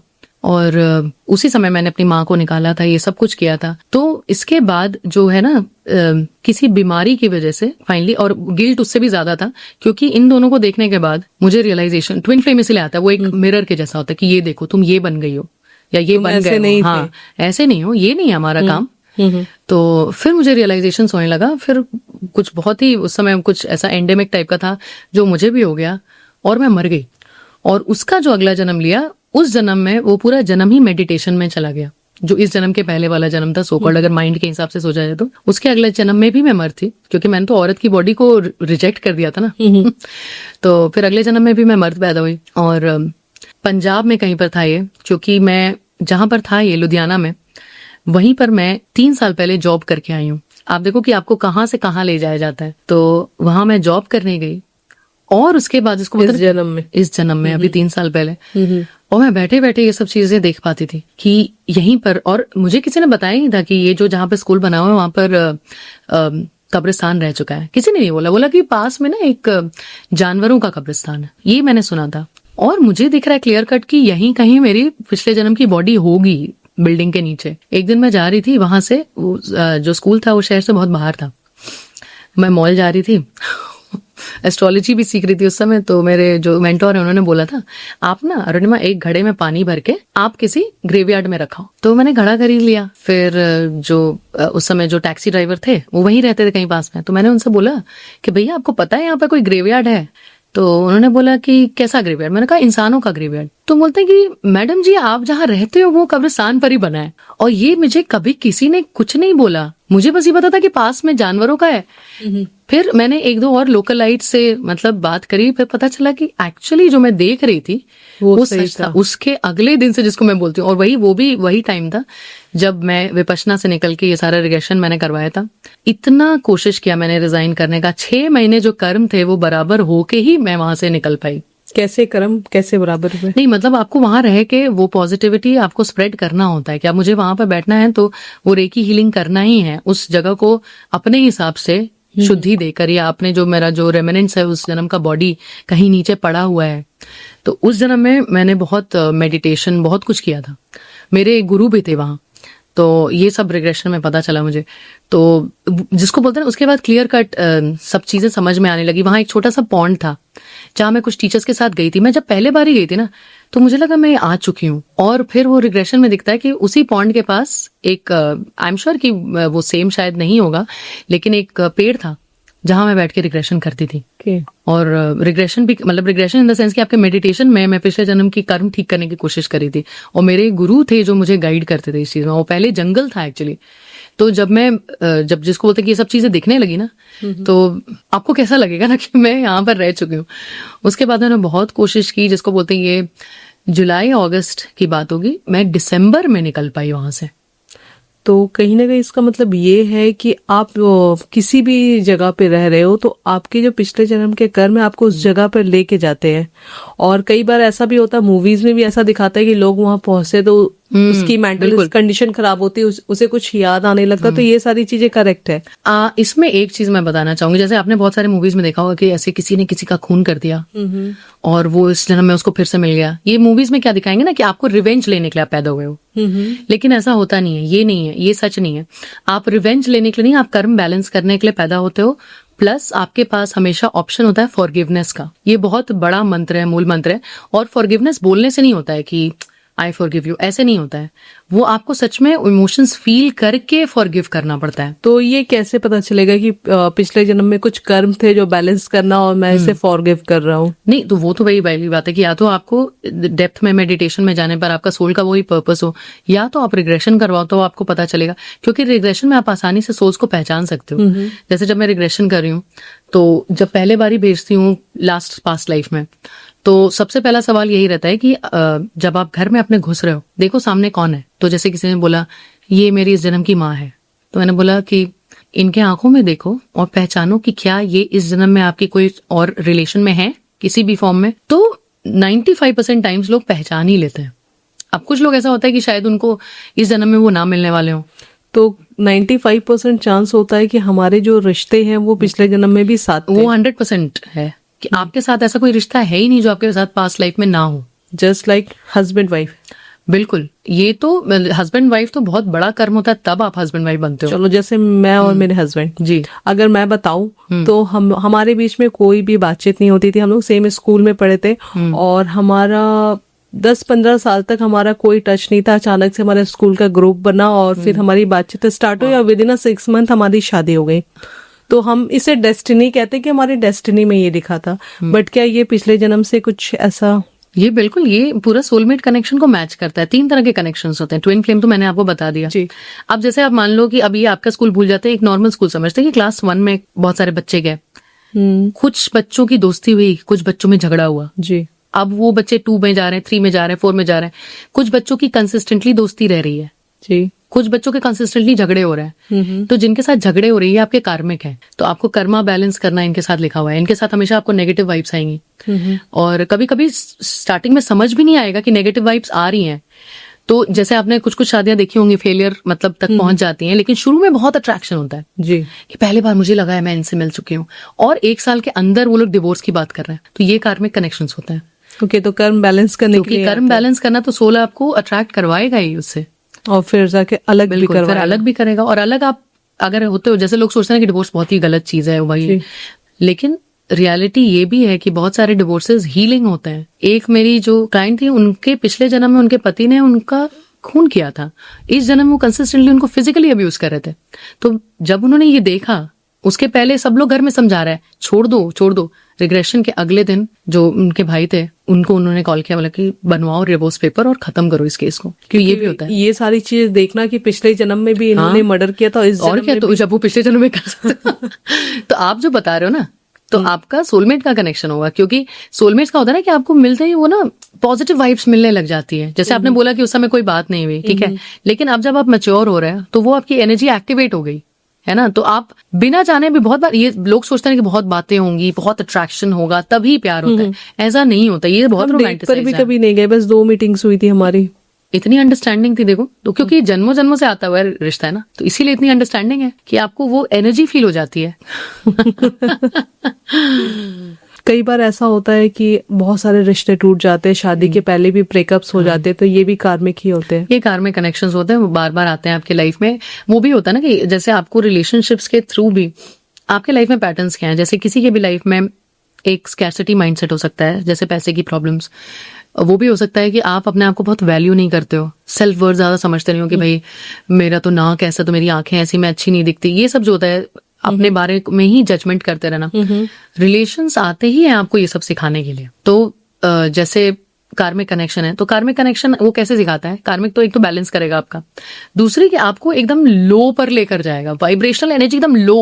आप एकदम लाइफ में आपको लगेगा कुछ नहीं बचा है, फेलियर आप हाँ, फील कर रहे मैं क्या हूँ यार। तो कभी ना कभी तो आप थोड़े अवेयर होगे ना कि ये क्या हुआ, ये कनेक्शन के स्टार्ट होने के बाद ही हुआ है। और फिर जिसको बोलते हैं कि अगर आपको कनेक्शन खत्म करना है तब भी आपको लिखना चाहिए कि मैंने इस कनेक्शन से क्या सीखा। कार्मिक कनेक्शंस भी हील होता है। जैसे मेरा ही कनेक्शन था मेरे एक्स हस्बैंड के साथ, वो अब इतना हील हो चुका है क्योंकि मैंने फिर डिवोर्स लिया। जब मेरे को पता चल गया कि ऐसा है, मैं नहीं, यू नो, उस जन्म में जो आपको बताया था कि मैं स्टूडेंट्स के साथ क्या कर रही थी, बीवी को बुरे से ट्रीट करती थी, दैट बीवी was my present day ex husband. तो मैंने इतने बुरे से डील किया हुआ था पिछले जन्म में। मेरे को लगा कि तो इसीलिए तो वो वापस आ रहा है। कार्मिक बैलेंस होके वो आपके हस्बैंड बन के इस जन्म में पैदा हाँ, हुए। तो उनको वो बदला लेना था ना, वो तो। और जिसको बोलते हैं कि एक सर्टेन लेवल पर, और क्योंकि मतलब मेरा लाइफ ही, कि अब तो मैं ट्विन फ्लेम के इसमें आ चुकी थी, तो इसीलिए मतलब ट्विन फ्लेम वाला ही जन्म था, इसीलिए मैं ये डिस्कवर कर पाई कि अच्छा ये कनेक्शन अब यहीं तक चल सकता है, ये इसके आगे नहीं चल सकता है। लेकिन अगर आप सच पूछो पूजा जी, तो जिसको बोलते हैं ना कि डिवोर्स हो गया और उसके 1-2 साल बाद सब कुछ ठंडा पड़ गया। जितना ही झगड़ा झंझट, बहुत सारे प्रॉब्लम्स से मैंने बहुत झेला है। इनफैक्ट उसके बारे में मैं बोलना नहीं चाहती, क्योंकि बायगॉन्स आर बायगॉन्स। और कहीं ना कहीं मैंने पास्ट लाइफ में कुछ किया था जो मैंने रीप किया, या मे बी ज्यादा रीप कर लिया जितना किया भी नहीं था। लेकिन आज की डेट में वी हैव वेंचर टुगेदर, कि हमारे 2 बच्चे हैं, ठीक है, मेरे साथ रहते हैं, मुझे ही ज्यादा देखना होता है। But if there is a help that is needed, तो मैं किसी और को कॉल क्यों करूं? क्योंकि अगर मुझे कुछ होता है, एक बार क्या हुआ, अभी 1 महीने पहले की बात है, मेरी तबीयत बहुत खराब हो गई और 9:30 बजे मुझे ऐसा लगा मैं सांस भी नहीं ले पा रही हूँ। तो क्या मैं उस समय, मेरे मम्मी पापा बहुत बूढ़े हो चुके हैं, मैं उनको कॉल करके कैसे बुलाऊं? या मेरे भाई बहन, अब वो लोग नोएडा गुड़गांव रह रहे हैं, मतलब नोएडा और दिल्ली में रह रहे हैं, कहाँ से बुलाऊं? मेरे बच्चे सबसे पहले अफेक्ट होंगे अगर मुझे कुछ हो गया, तो बच्चों के बाप को ही कॉल करूंगी ना। तो अब इतना हील हो चुका है वो कनेक्शन, ऐसा नहीं है कि बहुत, मतलब अब ये नहीं है कि आपकी दोस्ती हो जाएगी फिर से शुरू हो जाएगा, नहीं।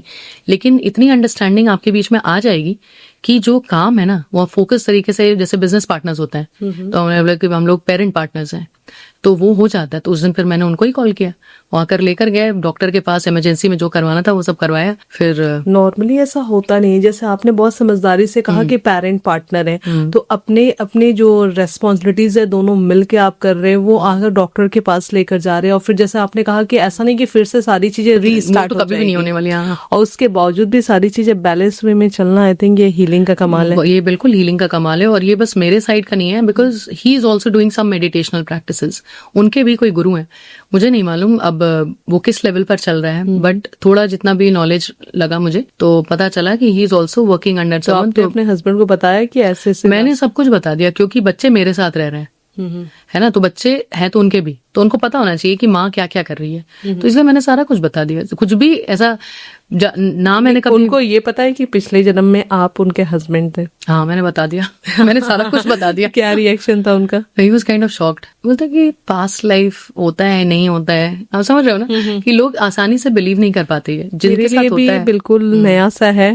बिल्कुल बिल्कुल सारी चीजें मैं सुन रही हूँ, ऑब्जर्व कर रही हूँ। कई बार ऐसा होता है ना कि हमें लगता है कि हमारी लाइफ में बहुत सारे प्रॉब्लम्स चल रहे हैं, जैसे आपने पहले भी कहा कि आपको लगता था मैं अच्छी हूँ फिर भी मेरे साथ बुरा क्यों हो रहा है। मैक्सिमम लोगों को ऐसा ही लगता है कि जो अच्छा करता है उसके साथ ही बुरा होता है। एग्जैक्टली। तो कहीं ना कहीं हमारे पिछले जन्मों से कनेक्टेड होता है। बिल्कुल, ये इसलिए होता है क्योंकि जैसे आप जब वो जन्म खत्म हुआ, ठीक है, तो आपको सोल लेसन मिलता है। इससे पहले कि आप दूसरे बॉडी में जाओ, आपको हीलिंग दी जाती है और आपको ये बताया जाता है कि व्हाट डिड यू, मतलब आपसे पूछा जाता है पहले कि आपने क्या सीखा इस अगर जन्म में। हाँ, कि जैसे इस जन्म से अगर आप निकल के जा रहे हो तो आपसे पूछा जाता है कि आपने क्या सीखा इस जन्म में। तो अगर आपने सीख लिया तो अच्छी बात है, उस हिसाब से हील्ड बॉडी मिलेगी। अगर नहीं सीखा है तो आपको ये चीजें बताया जाता है, क्योंकि सोल जो है वो तो देख रहा है ना कि ये मेरा कैरेक्टर, वो वैसे वाली बात है ना, गेम में जैसे होता है कि मैं अरुणिमा हूँ लेकिन गेम में कुछ और नताशा या कुछ बन के खेल रही हूँ, तो मैं अलग हूँ ना वो गेम के कैरेक्टर से। जी, तो सोल आपको समझाता है क्या और वो कैरेक्टर में आ जाओ। एग्जैक्टली, और वो उसी हिसाब से लेसन्स बनाता है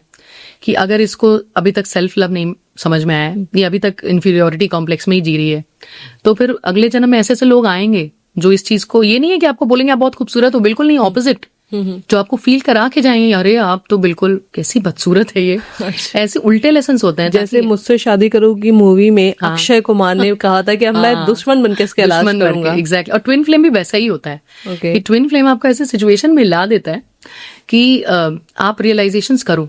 तो ट्विन फ्लेम कहीं ना कहीं आपका एज अ दुश्मन भी काम कर सकता है। दुश्मन इन द सेंस कि आपको लगेगा दुश्मन, लेकिन हायर लेवल पर तो आप लोग ऑलरेडी एक ही हो, वो वाली चीज है। और जैसे जैसे जैसे फेमिनिन है, जैसे वो हीलिंग, उसका काम होता है हीलिंग करना, तो वो जैसे जैसे हील करती जाती है, तो अब जैसे हीलिंग हो गई, फिर वो नहीं है कि फिर वो बैठ के रो रही है उसके लिए। तो ट्विन फ्लेम को पहचाने कैसे?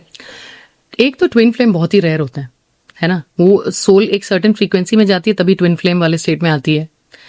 ये मैं नाम नहीं लेना चाहूंगी, बहुत सारे गुरुज हैं फेसबुक पर और कहाँ पर, ये लोग लाखों करोड़ों कमा रहे हैं लोगों को बोल के कि आपके ट्विन फ्लेम से मिला देंगे। बिल्कुल इम्पॉसिबल है। क्यों मिला देंगे? आपके सोल के जर्नी में है ही नहीं तो क्यों मिलाएंगे? ट्विन फ्लेम को आइडेंटिफाई करने में 1-2 साल तो आपको लग ही जाएगा, क्योंकि मुझे भी लगा था। ऐसा वो 15 दिन में पहचानने वाली चीज है नहीं। आप कार्मिक को पहचान सकते हो, कार्मिक को तो आप 10 दिन में पहचान लोगे, क्योंकि आप ना जैसे अट्रैक्टेड भी फील करोगे। जैसे मान लो कि आपकी शादी किसी के साथ फिक्स होती है किसी की, और बहुत अट्रैक्शन है हाई लेवल। सबसे पहले तो अगर बहुत ज्यादा हाई लेवल अट्रैक्शन है तो आप समझ लो कि बहुत हाई लेवल कर्मा है। जो फिजिकल अट्रैक्शन होता है वो हाई लेवल कर्मा ही को डिनोट करता है।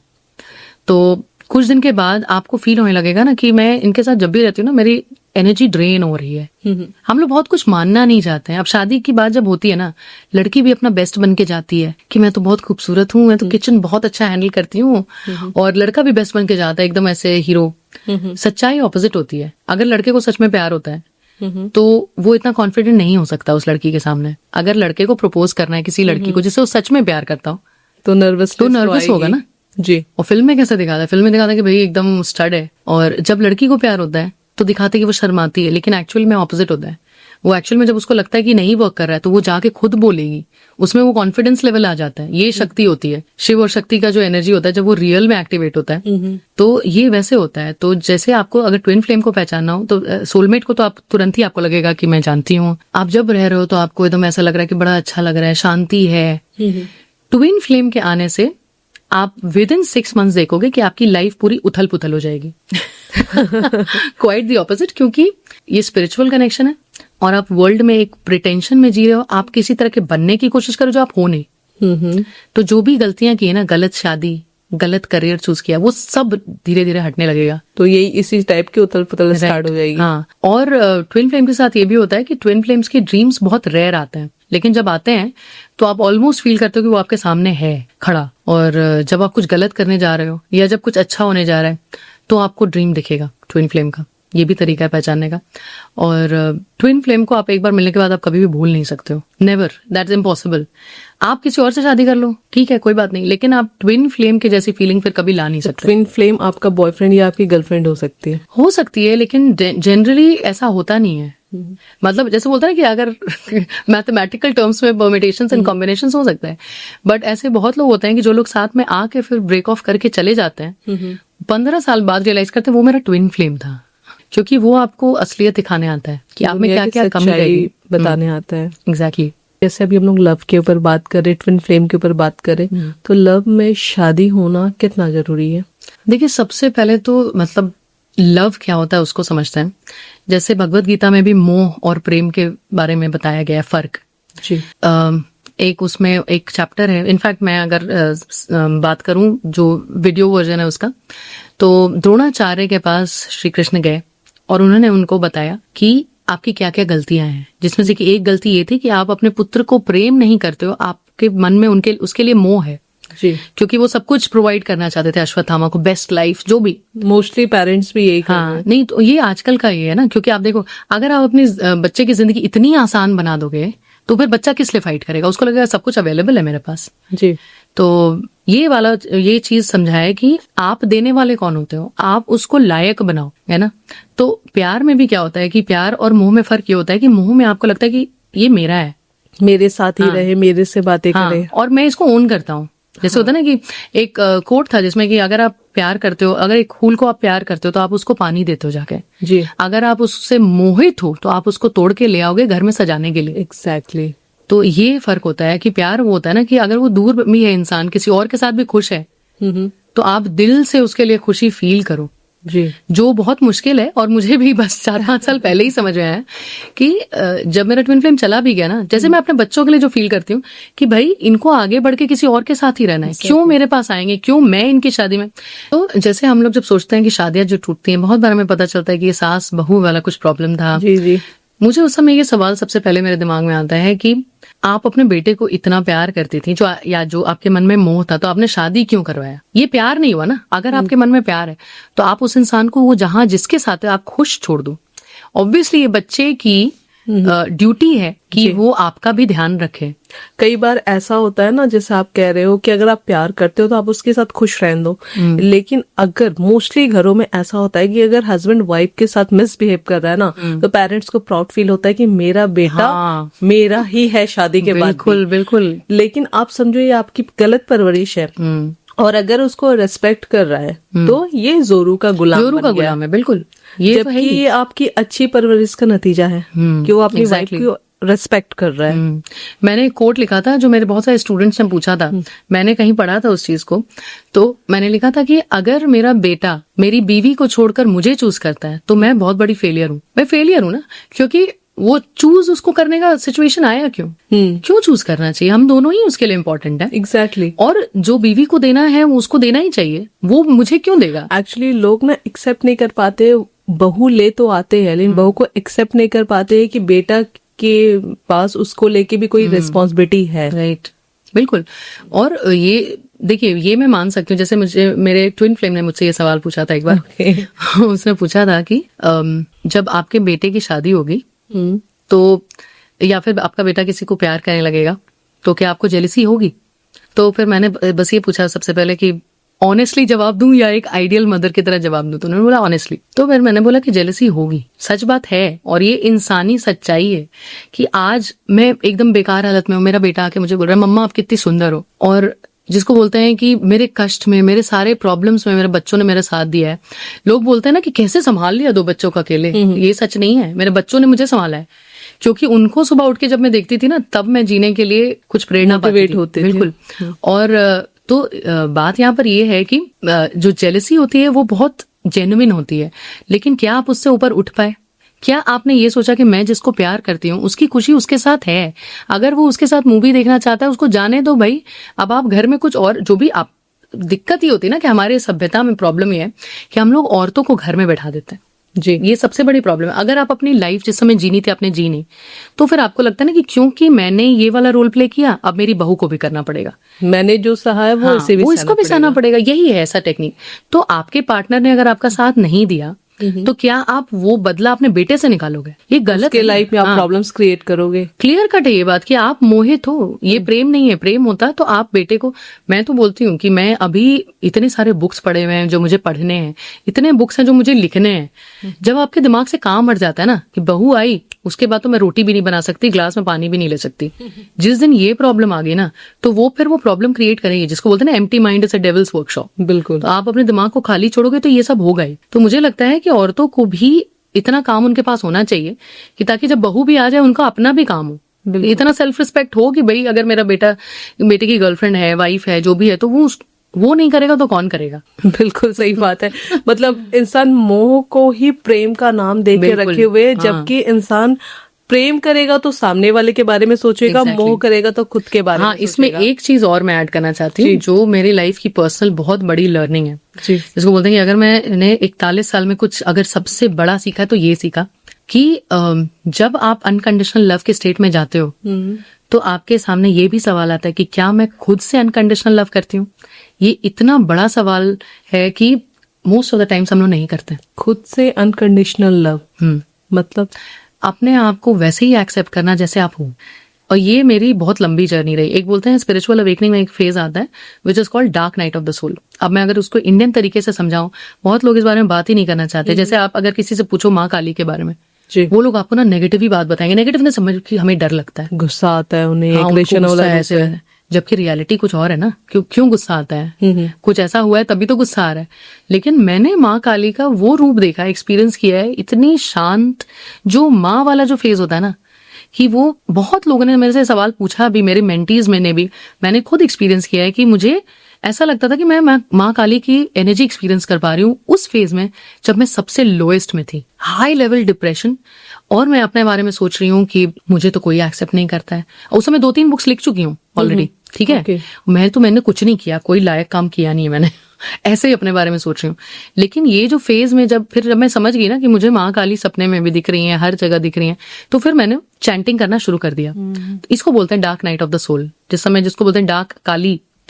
तो उस समय मैंने सेल्फ लव और सेल्फ एक्सेप्टेंस सीखा। एक्चुअली होता क्या है ना, हम लोग अपनी पूरी लाइफ इस तरीके से जीते कि लोग हमसे इम्प्रेस हो, हमारे काम से इम्प्रेस हो, हमारे फेस से, हमारे चेहरे से इम्प्रेस हो। तो सारी लाइफ हमारी दूसरों को इम्प्रेस करने के लिए बीत जाती है कि हम खुद को कैसे रिप्रेजेंट करें, क्या पहने, कैसी गाड़ी ले कि लोग बोले कि इसके पास बड़ी गाड़ी है। हमारे माइंड में ना बहुत कम लोगों के माइंड में आता है कि ये चीज मुझे पसंद है इसलिए मुझे ये करना है। मोस्टली लोगों को माइंड में आता है ये लेके जाएंगे तो लोग देखेंगे, जलेंगे, या अच्छा बोलेंगे या बुरा बोलेंगे। और उसके बाद क्या होता है ना, जब वो लोग उन्हें वैल्यू नहीं करते, एक्सेप्ट नहीं करते, तब उन्हें लगता है कि मैं अब किसी काम का ही नहीं हूँ। और लोग डिप्रेशन में जाते हैं। हाँ, तो यहीं से स्टार्ट होता है सेल्फ लव जर्नी, कि जब आपको पता चल जाता है कि मैं कुछ भी कर लूं, मुझे सामने वाला एक्सेप्ट ही नहीं कर रहा है जी, तो मैं इतनी बुरी हूँ क्या? ये जो सवाल आता है, मैं इतनी बुरी हूँ क्या? हाँ, मैं बूढ़ी हो चुकी हूँ, मेरे बाल अब उजले हो रहे हैं, या मैं मोटी हो रही हूँ। मोस्टली लड़कियों को शादी के बाद ये लगता है, जब उनकी प्रीवियस लाइफ पूरी तरीके से छूट जाती है, नई लाइफ में वो जाते हैं। बहुत सारी लड़कियां थोड़ा वेट गेन कर लेती है, पहले की तरह खुद को नहीं पैम्पर कर पाती है, और जब हस्बैंड का अट्रैक्शन ना मिले या फैमिली मिसबिहेव करे, तब लगता है कि मैं तो 100% दे रही हूँ और मुझसे ऐसा बिहेव करे, तो वो डिप्रेशन में जाती है, क्योंकि वो सुबह से लेकर रात तक दूसरों के लिए कर रही है, खुद के लिए नहीं कर, तो वो अपने लिए सेल्फ लव जो है ना, वो दूसरों से मांग रहे कि मैं आप लोगों के लिए कर रही हूँ, आप मुझे प्यार करो। एग्जैक्टली ये इनफैक्ट इतना सच है ये जो आपने बोला, एकदम ऑन पॉइंट है ये बात, क्योंकि जब आप दूसरे को दे रहे हो, आप अपने आप को क्या दे रहे हो? जैसे मैं जब बच्चों के लिए, अब तो खैर अब मैं डाइट पर आ गई, लेकिन जब मैं बच्चों के लिए, जैसे मैंने बहुत लोगों को देखा, मैंने अपनी माँ को भी देखा है, माँ को यही सिखाया जाता है ना कि मान लो आपने कुछ हलवा बनाया, जो भी बच्चों को और खाना है सारा ही दे दो, आपको खाने की क्या जरूरत है, आप सैक्रिफाइस कर लो। ये छोटी छोटी सैक्रिफाइसेस सिखाई जाती है ना कि ऐसा कर लो, आप तो माँ हो, तो मैंने ये सैक्रिफाइसेस करने से समझना चाहिए। हाँ, मैंने मना कर दिया, मैंने कोई सैक्रिफाइस नहीं किया इस तरह का। मैं बनाऊंगी इतना ज्यादा, मैं भी खाऊंगी, मेरे अंदर भी एक बच्चा है, इनर चाइल्ड, वो कभी भी मरता थोड़ी है। बिल्कुल। तो अगर कोई और उसको नहीं टेंड करा तो मैं करूंगी, अगर बच्चों के अच्छे कपड़े खरीदा रहा मैं खुद का भी खरीदूंगी। तो लोग ऐसे सवाल भी उठा देते फिर कि कैसी माँ है ये। मेरे को कितने लोगों ने बोला, जब शादी की मतलब निकलने की बात आ रही थी, तो मैं जहां काम कर रही थी वहां पर एक लेडी को पता चल गया कहीं से, बोलती है कि बच्चों के लिए रह जाओ। मैंने बोला मैंने 7 साल बच्चों के लिए मैं रही थी, आज मुझे असलियत समझ में आ रही है कि आपको क्या पता मेरे बच्चे क्या सफर कर रहे हैं। तो बच्चों के साथ साथ अपना भी ख्याल रखना। और ये जो मैंने आपको बताया ना कि 1-2 साल जो मैं एकदम लो एनर्जी में थी, जितनी मतलब एक दिन मैं बैठी रात में, बच्चों को कल स्कूल भेजना है, रात में मैं जगी हुई हूँ, ठीक है, 1 साल पूरी नौकरी छोड़कर मैं बैठी अपने आप को हील करने के लिए। और मैंने पूरा लिखा कि मैं अपने बारे में क्या क्या नहीं पसंद करती हूँ, पूरा लिखा, नहीं पसंद करती ये तो ऐसे पेट ऐसे निकल गया है, मैं वैसी नहीं रही, वैसा फिगर हो रहा नहीं मेरा, ऐसे वैसे लिस्ट लिखा इतना लंबा। सुबह हो गया, लिस्ट ही लिखती जा रही हूँ। फिर मेरे को रियलाइज हुआ कि जो प्यार मैं बाहर खोज रही हूँ वो अंदर ही मिसिंग है, तो फिर बाहर से कैसे मिलेगा? राइट। तो यही है कि इसी को फिर वर्कआउट करना पड़ता है। फिर मैंने रेकी की हीलिंग करी, बहुत मतलब जिसको बोलते हैं कि लगातार 21 दिन का शेड्यूल बनाया। जैसे आपने कहा ना कि लोग कहते हैं कि कैसी माँ है ये, लेकिन मैं इसकी अगर सच्चाई बताऊं ना, कि जो लोग शुरू में अपना 100% सेक्रीफाइस करते हैं अपने केयर का, लाइक मैं बिना ब्रेकफास्ट के रह जाऊंगी, पहले काम खत्म कर लेती हूँ, या मैं कैसी भी दिख रही हूँ, मैं बाल ऐसे फोल्ड कर लेती हूँ। एक टाइम आता है ना जब आप खुद को आईने में देखकर खुद दुखी होते हो, या आपका हेल्थ कंडीशन खराब होता है, और वो चीजें फिर फटती है। बिल्कुल, उससे बेटर है कि आप एक वर्स्ट फेस बाद में दिखाओ, बहुत ज्यादा अच्छा बनने के बाद में शुरू से बैलेंस करके चलो। एग्जैक्टली। हम लोग इजीली समझ नहीं पाते क्योंकि हमें कंडीशन ही इस तरह किया गया है ना बचपन से कि लड़की को तो ऐसे करना होता है। लेकिन एक टाइम आके आपको समझना पड़ेगा, क्योंकि अगर आप नहीं समझोगे ना, तब आप वो सास बनोगे जो अपने बच्चे की जिंदगी बर्बाद करवा के उसका डिवोर्स करवाएगी। तो आप वो बाद में करो, उससे अच्छा है कि आज ही आप अपने आप को प्यार करने लगो। आपको क्या पसंद है, जो पसंद है आप वो अपने लिए लाओ। अगर आप खुद से नहीं ला पा रहे हो, नौकरी करो, क्या मतलब there are so many ways if you want. अपने आप को अगर आप खुशी नहीं दोगे तो आप बाद में किसी और को भी खुशी नहीं दोगे। मुझे लगता है ना कि आप एक लिस्ट बनाओ कि आपको क्या क्या चीजें पसंद है, exactly. और जो चीजें नहीं पसंद है वो चीजें आप करना बंद करो खुद के लिए। अब दूसरों से जो एक्सपेक्ट कर रहे हो खुद के लिए करना स्टार्ट करो। जैसा आपने कहा कि आप खुश नहीं है तो आप दूसरों को भी खुश नहीं रख सकते हो, क्योंकि आप फ्रस्ट्रेशन निकालोगे।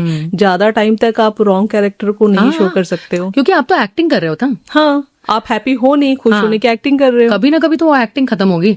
उसके बाद जब आपका अपने आप से इंटरव्यू होगा तो फिर आप समझो अच्छा ये तो मैं थी ही नहीं पहले। और हमें ना बोला जाता है कि अच्छी लड़कियां जो होती है ना वो तो ऐसा नहीं सोचती। ये जो मैंने आपको बोला ये बहुत ही पर्सनल बात होगी, लेकिन जिसको बोलता है कि बचपन से हमें ये सिखा के बड़ा किया जाता है ना, कि मुझे याद है मेरे घर के पास एक दीदी रहती थी, कोई कनेक्शन नहीं था।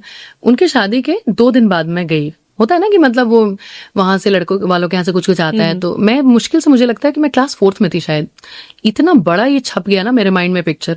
ये दीदी आई, एक्सपेक्टेड नहीं था कि वो आएंगी, ठीक है, सब लोग बड़े खुश कि नहीं बहुत अच्छा लड़का है, वैसे वैसे। दीदी आकर क्या बोलती हैं, वो बोलती हैं कि 22 साल की उम्र में मेरी शादी की, 22 साल तक मुझे ये सिखाया लड़कों से बात मत करना, उनको देख के स्माइल मत करना, जवाब मत देना, और आज आपने बेड गिफ्ट किया उस लड़के को मेरे साथ सोने के लिए। और मेरे ऊपर ये, आप सोचो क्लास 4th की बच्ची के ऊपर कितना बड़ा इंप्रेशन था। मैंने बोला हाँ, अगर लड़के इतने बुरे थे तो शादी क्यों करवाते हैं? क्योंकि आप लड़कों को तो खुला छूट दे रहे हो, लड़की को बांध के रख रहे हो, वो एक प्रिटेंशन में जा रही है। तो जिसको बोलते हैं ना कि जब मैं पटना से दिल्ली आई थी, क्योंकि पटना यूनिवर्सिटी में ग्रेजुएशन किया, फिर दिल्ली में आई, वो भी यहाँ के बहुत ही बड़े कॉलेज में, मुझे 6 महीने लग गए। वो कल्चरल शॉक जो था मैं और वहां सब लोग छोटे छोटे कपड़े पहन के घूम रहे हैं और मैं बड़े बड़े सलवार सूट के, इतने बड़े बड़े दुपट्टे।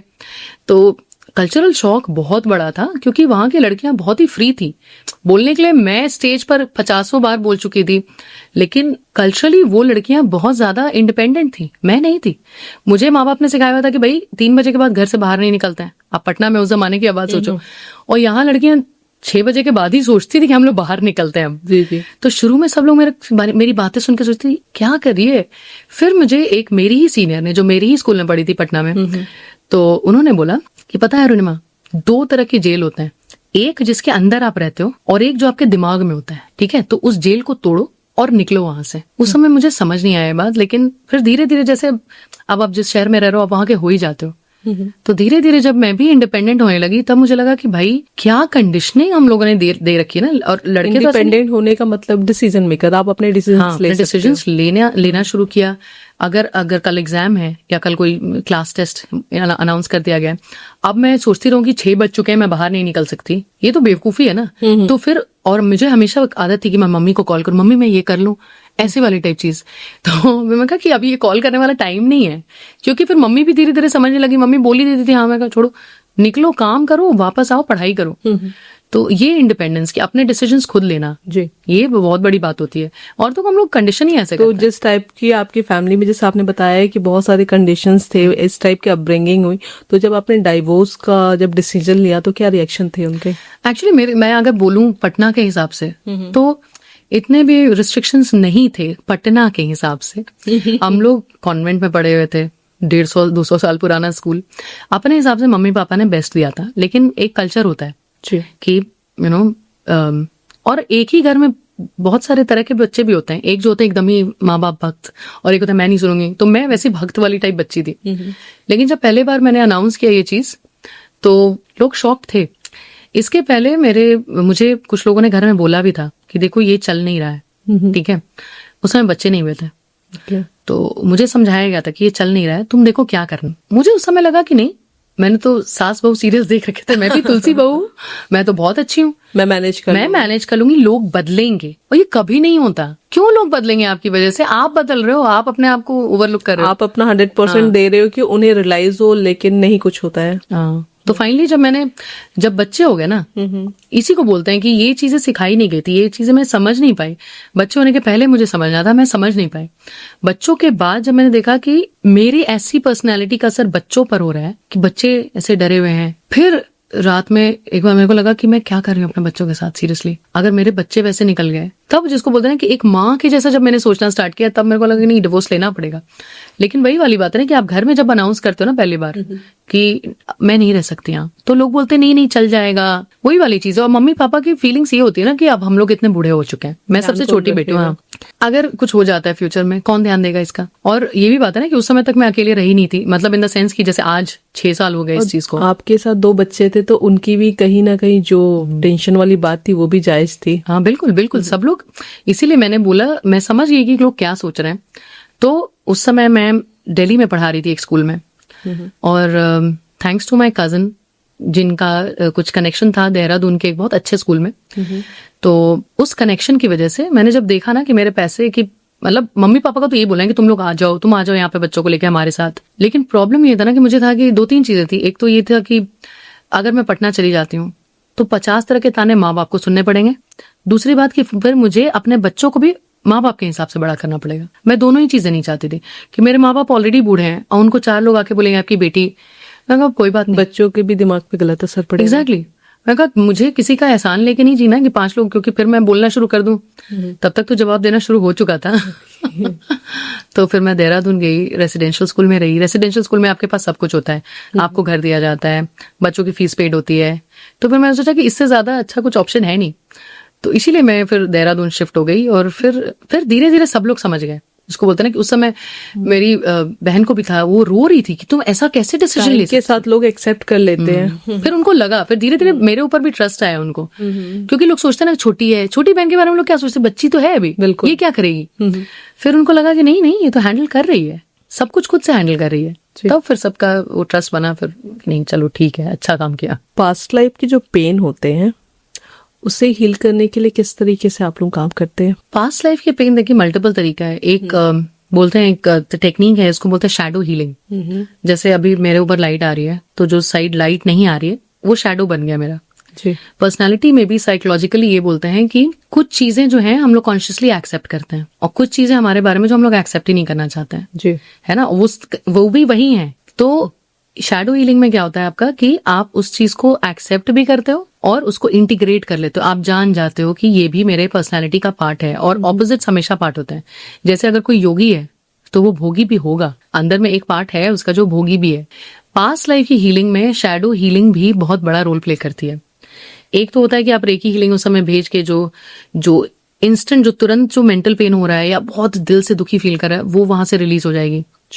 फिर एंजल हीलिंग एक टेक्निक होती है, बोलते हैं कि एंजल्स, जैसा वर्ड एंजल्स होता है, तो एंजल हीलिंग में होता है कि आप कनेक्ट करते हो उस एनर्जी से जो आपको भगवान से कनेक्ट करती है, ठीक है, तो वो आपको डिवाइन हीलिंग मिलती है। और ये सारी एक्सपीरियंसेस बहुत ही सच में, मतलब जिसको बोलते हैं कि चुटकी बजाते हुए चीजें ठीक होते हुए मैंने देखा है। आपने सुना होगा एंजल नंबर्स के बारे में, 1111 और ये सब, तो ये एंजल नंबर्स वही आपको दिखाते हैं आपके आसपास के जो पॉजिटिव जो रिपीटेड नंबर्स दिखते हैं, बिल्कुल, और कहते हैं कि गुड साइन होता है, तो एंजल नंबर्स होते हैं। बिल्कुल। अभी जब मैं आ रही थी तो मेरे को 333 हर जगह दिख रहा था।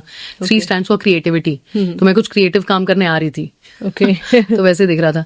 तो पास्ट लाइफ की जो हीलिंग होती है, एक तो वो होता है कि जो आपको मेंटोर दे, है ना, जैसे अब मैं किसी का कर रही हूँ तो मैं as a therapist, as a mentor उनको रेकी एनर्जी भेज रही हूँ, उनको एंजल से कनेक्ट कर रही हूँ।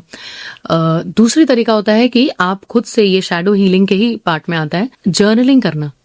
अब जैसे जर्नलिंग करने में, और जर्नलिंग करने में आपने सुना ही होगा, डायरी एंट्री लिखना, जर्नलिंग करना, अपने इमोशंस को लिखना।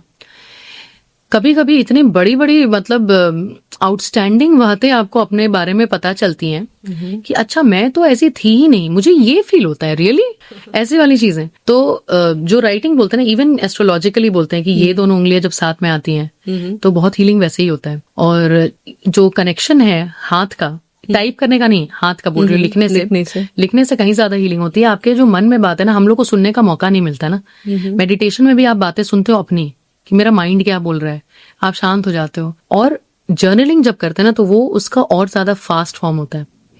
तो अब जैसे मेरा जब रिग्रेशन पहले बार जब हुआ था, तो उसके बाद ये सारे जब सवाल आते थे या दुख होता था, तो मैं उस समय, इसको बोलते हैं वामन क्रिया, मैं हमेशा अपने हर मेंटी को वामन क्रिया जरूर बताती हूँ। एक लूज पेपर लेकर, ब्लैक पेन लेकर, जो आ रहा है माइंड में वो आप लिखो, और अगर टाइम नहीं है तो आप ऐसे ऐसे कुछ भी बनाते जाओ, और वो थॉट्स को आप लाउडली आप बोलते जाओ।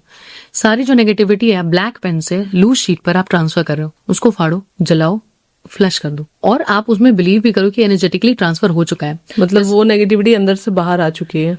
एग्जैक्टली। आप दुख बांटने से घटता है, खुशी बांटने से बढ़ती है। तो दुख बांटोगे जब आप, तो वो घटेगा कैसे? क्योंकि वो इंसान का आपको लगा कि ये समझ रहा है मेरे को, है ना? राइट। मैंने कहीं कुछ बोला, मेरे दिल से निकल गया। तो अब एक ही इंसान के पास आप कितने बार जाओगे एक ही बात बताने के लिए, मुझे दुख हो रहा है, मुझे दुख हो रहा है? कोई इंटरेस्ट भी नहीं लेगा, कोई इंटरेस्ट नहीं लेगा। पेपर लेता है इंटरेस्ट, जिसको बोलते भी है कि बहुत बड़े बड़े जो राइटर्स होते हैं वो लोग डायरी राइटिंग करते थे। तो वो राइटिंग से बहुत कुछ लोग सोचते हैं कि इसमें क्या मेडिकल बात है या फिर इसमें क्या साइंटिफिक रीजन हो सकता है, बट ये है साइकोलॉजिकली। साइकोलॉजिस्ट के पास भी जाओगे वो भी आपको यही बोलेगा कि जो थॉट्स आ रहे हैं, जैसे बोलते हैं ना कि जो लोग सुसाइड कमिट करते हैं उनका जो लेटर होता है, जैसे अगर आप वो प्लेन शीट पर लिखें तो वो हैंड राइटिंग नीचे जाती है हमेशा। सुसाइड नोट्स अगर प्लेन शीट पर लिखे जाए वो हमेशा नीचे जाती है। तो ये तो ग्राफोलॉजी का पार्ट है, बहुत माइन्यूटली मैंने पढ़ा था। तो जब आप लिखते हो ना, तो वो एनर्जी ट्रांसफर हो रही है आपसे, आपके हाथ से कहीं और। पास्ट लाइफ रिग्रेशन का बहुत बड़ा फॉर्म होता है ये। मैं जैसे पोएम मैंने लिखना स्टार्ट किया, और देहरादून जाने के बाद, देहरादून इतनी सुंदर जगह थी, तो जब मैं वहां मिली भी अपने ट्विन फ्लेम से, तो मैंने पहली बार ऐसी चीजें लिखना स्टार्ट की कि जो मेरे घर वाले बर्दाश्त नहीं कर पा रहे थे। वो ये थे कि तुम ये लव पोएम्स क्यों लिख रही हो? ऑब्वियस सी बात है ना, घर में लड़की है, सिंगल मदर है, अकेली रह रही है। लोग तो बहुत कुछ, लोगों का इमेजिनेशन, परिवार वाले इसलिए सोच रहे थे क्योंकि उनको लगा कि बदनामी का कारण है। लेकिन मेरे लिए तो हीलिंग था। मैं गाने गा रही थी, मतलब मैं बचपन में गाना गाती थी, बीच में छूट गया। फिर मैं जैसे ही अपने लाइफ में पर्सनली जैसे ही बच्चों को लेकर निकली घर से, कैरियोके ऐप्स पे जाकर के मैं गाना गाती थी। तो आप अपने आप को एक्सप्रेस करो, ये सबसे बड़ी हीलिंग है। अपनी फीलिंग्स को आप दबाओ मत। बिल्कुल। जैसे आपने कहा 3 क्रिएटिविटी के लिए होता है, 3 नंबर दिख रहा है, तो 1 से 9 तक जो नंबर्स होते हैं मैं चाहती हूँ एक बार आप बताएं। बिल्कुल बिल्कुल। तो एक तो ये क्या बोलते हैं, न्यूमरोलॉजी जो होती है, न्यूमरोलॉजी से भी कनेक्टेड है, एंजल से भी कनेक्टेड है। फर्स्ट जो होता है वो सन को रिप्रेजेंट करता है, ठीक है, वो लीडरशिप ले होता है। जैसे आपको 11-11 दिखता है ना, तो आप ऐसे सोच सकते हैं कि 2 दरवाजे खुल रहे हैं, मल्टीपल दरवाजे आपके लिए खुल रहे हैं, न्यू अपॉर्चुनिटीज, या फिर आप लीडरशिप में जा रहे हो। ठीक है, ठीक है। 2 जब आपको दिखता है तो या तो आप कोई ऐसा काम करने वाले हो, या कोई ऐसा जिंदगी में आने वाला है जिसके साथ आपकी पार्टनरशिप अच्छी होगी। वो जरूरी नहीं है कि मतलब रोमांटिक ही हो या लव ही हो, नहीं, आपका बिजनेस पार्टनरशिप भी हो सकता है, या आप करियर चेंज करो, या आप किसी नए इंस्टीट्यूशन में काम करने जा रहे हो, ऑर्गेनाइजेशन में, वो आपके लिए अच्छा काम करेगा। 2 आपको तब दिखता है, मून का नंबर है, ठीक है, तो मून स्टैंड्स फॉर मन, तो आपका वहां पे मन लगेगा, अच्छे से काम होगा। 3 जुपिटर का नंबर है, ठीक है, क्रिएटिविटी, नॉलेज, ये सब चीजों से रिलेटेड है कि आपको 3 जब दिखेगा तो ये चीजें आपके लिए काम करेंगी और आपको एक्सप्रेस करना चाहिए अपने आप को जी। 4 नंबर है राहु का लेकिन एंजल वर्ल्ड में इसको बोलते हैं स्टेबिलिटी का नंबर। अब जैसे ये टेबल है तो इसके 4 पैर हैं, है ना, अगर 3 होता तो वो लुढ़क जाता है एक साइड से, तो 4 स्टेबिलिटी दिखाता है कि अब आपके लाइफ में स्टेबिलिटी किसी तरह की आने वाली है। फाइनेंशियल हो सकती है, इमोशनल हो सकती है, कि कोई इंसान भी आने वाला होता है, तब 3x4 या 4x4 ऐसे दिखता है। तो मेरे जब ट्विन फ्लेम आने वाला था तो मुझे 4 हर जगह दिखता था। उस समय मैं जानती भी नहीं थी एंजल नंबर्स, मुझे ऐसा लगता था कि मेरे पर कोई किसी ने जादू टोना कर दिया, मुझे इतने सारे 4s दिख रहे हैं। तो उसके बाद आता है 5 नंबर होता है चेंज का, मर्क्यूरी का। मर्क्यूरी एक बच्चा है, मर्क्यूरी प्लैनेट, एक स्टोरी है उसके पीछे, बहुत लंबी स्टोरी है, लेकिन मर्क्यूरी एक बच्चा है जो हमेशा चेंज के एनर्जी में, बहुत स्पॉन्टेनियस सब कुछ होगा। तो 5 जब आपको दिखता है, खास करके अगर मल्टीप्लाइड 5 दिख रहा है, तो कुछ मेजर चेंजेस आने वाले हैं। अब मेजर चेंजेस का मतलब ये नहीं है कि आप शहर बदल लोगे, या फिर मेजर चेंजेस आपके पर्सनैलिटी में भी आ रहे होंगे, स्पिरिचुअल लाइफ में भी आ रहे होंगे। तो ये होता है। 6 नंबर होता है वीनस का, ठीक है, तो वीनस का 6 नंबर, और ये बहुत लोग बोलते हैं कि 666 डेविल का नंबर होता है, ऐसा नहीं होता है तो 6 आपको जितने बार दिख रहा है, मल्टीप्लाइड मतलब उसकी फ्रीक्वेंसी है 6, आपको दिख रहा है कि आपको वर्ल्डली कंफर्ट्स मिलेंगे, ठीक है, और आपको बैलेंस करके चलना पड़ेगा। जैसे स्पिरिचुअलिटी, बहुत लोग बोलते हैं ना कि भाई स्पिरिचुअलिटी का मतलब है कि आप सब कुछ छोड़ के आप भी भाग जाओ सब कुछ छोड़ के आप कहीं दूर चले जाओ, हाँ, संत बन जाओ, हाँ, तो वो नहीं होता। ये होता है कि आप बैलेंस करो वर्ल्डली चीजों के साथ भी। 7 होता है स्पिरिचुअलिटी का नंबर, एकदम कि आपके लाइफ में कुछ स्पिरिचुअल होने वाला है अभी। और 7 अदरवाइज बोलते हैं केतु का नंबर होता है। अब राहु और केतु का ये था ना रिलेशन की, राहु जो गला कट गया वो ऊपर वाला था, वो कंजम्पशन, एडिक्शन, और केतु जो है वो निकाल देगा आपको उस चीज से, डिटैच कर देगा।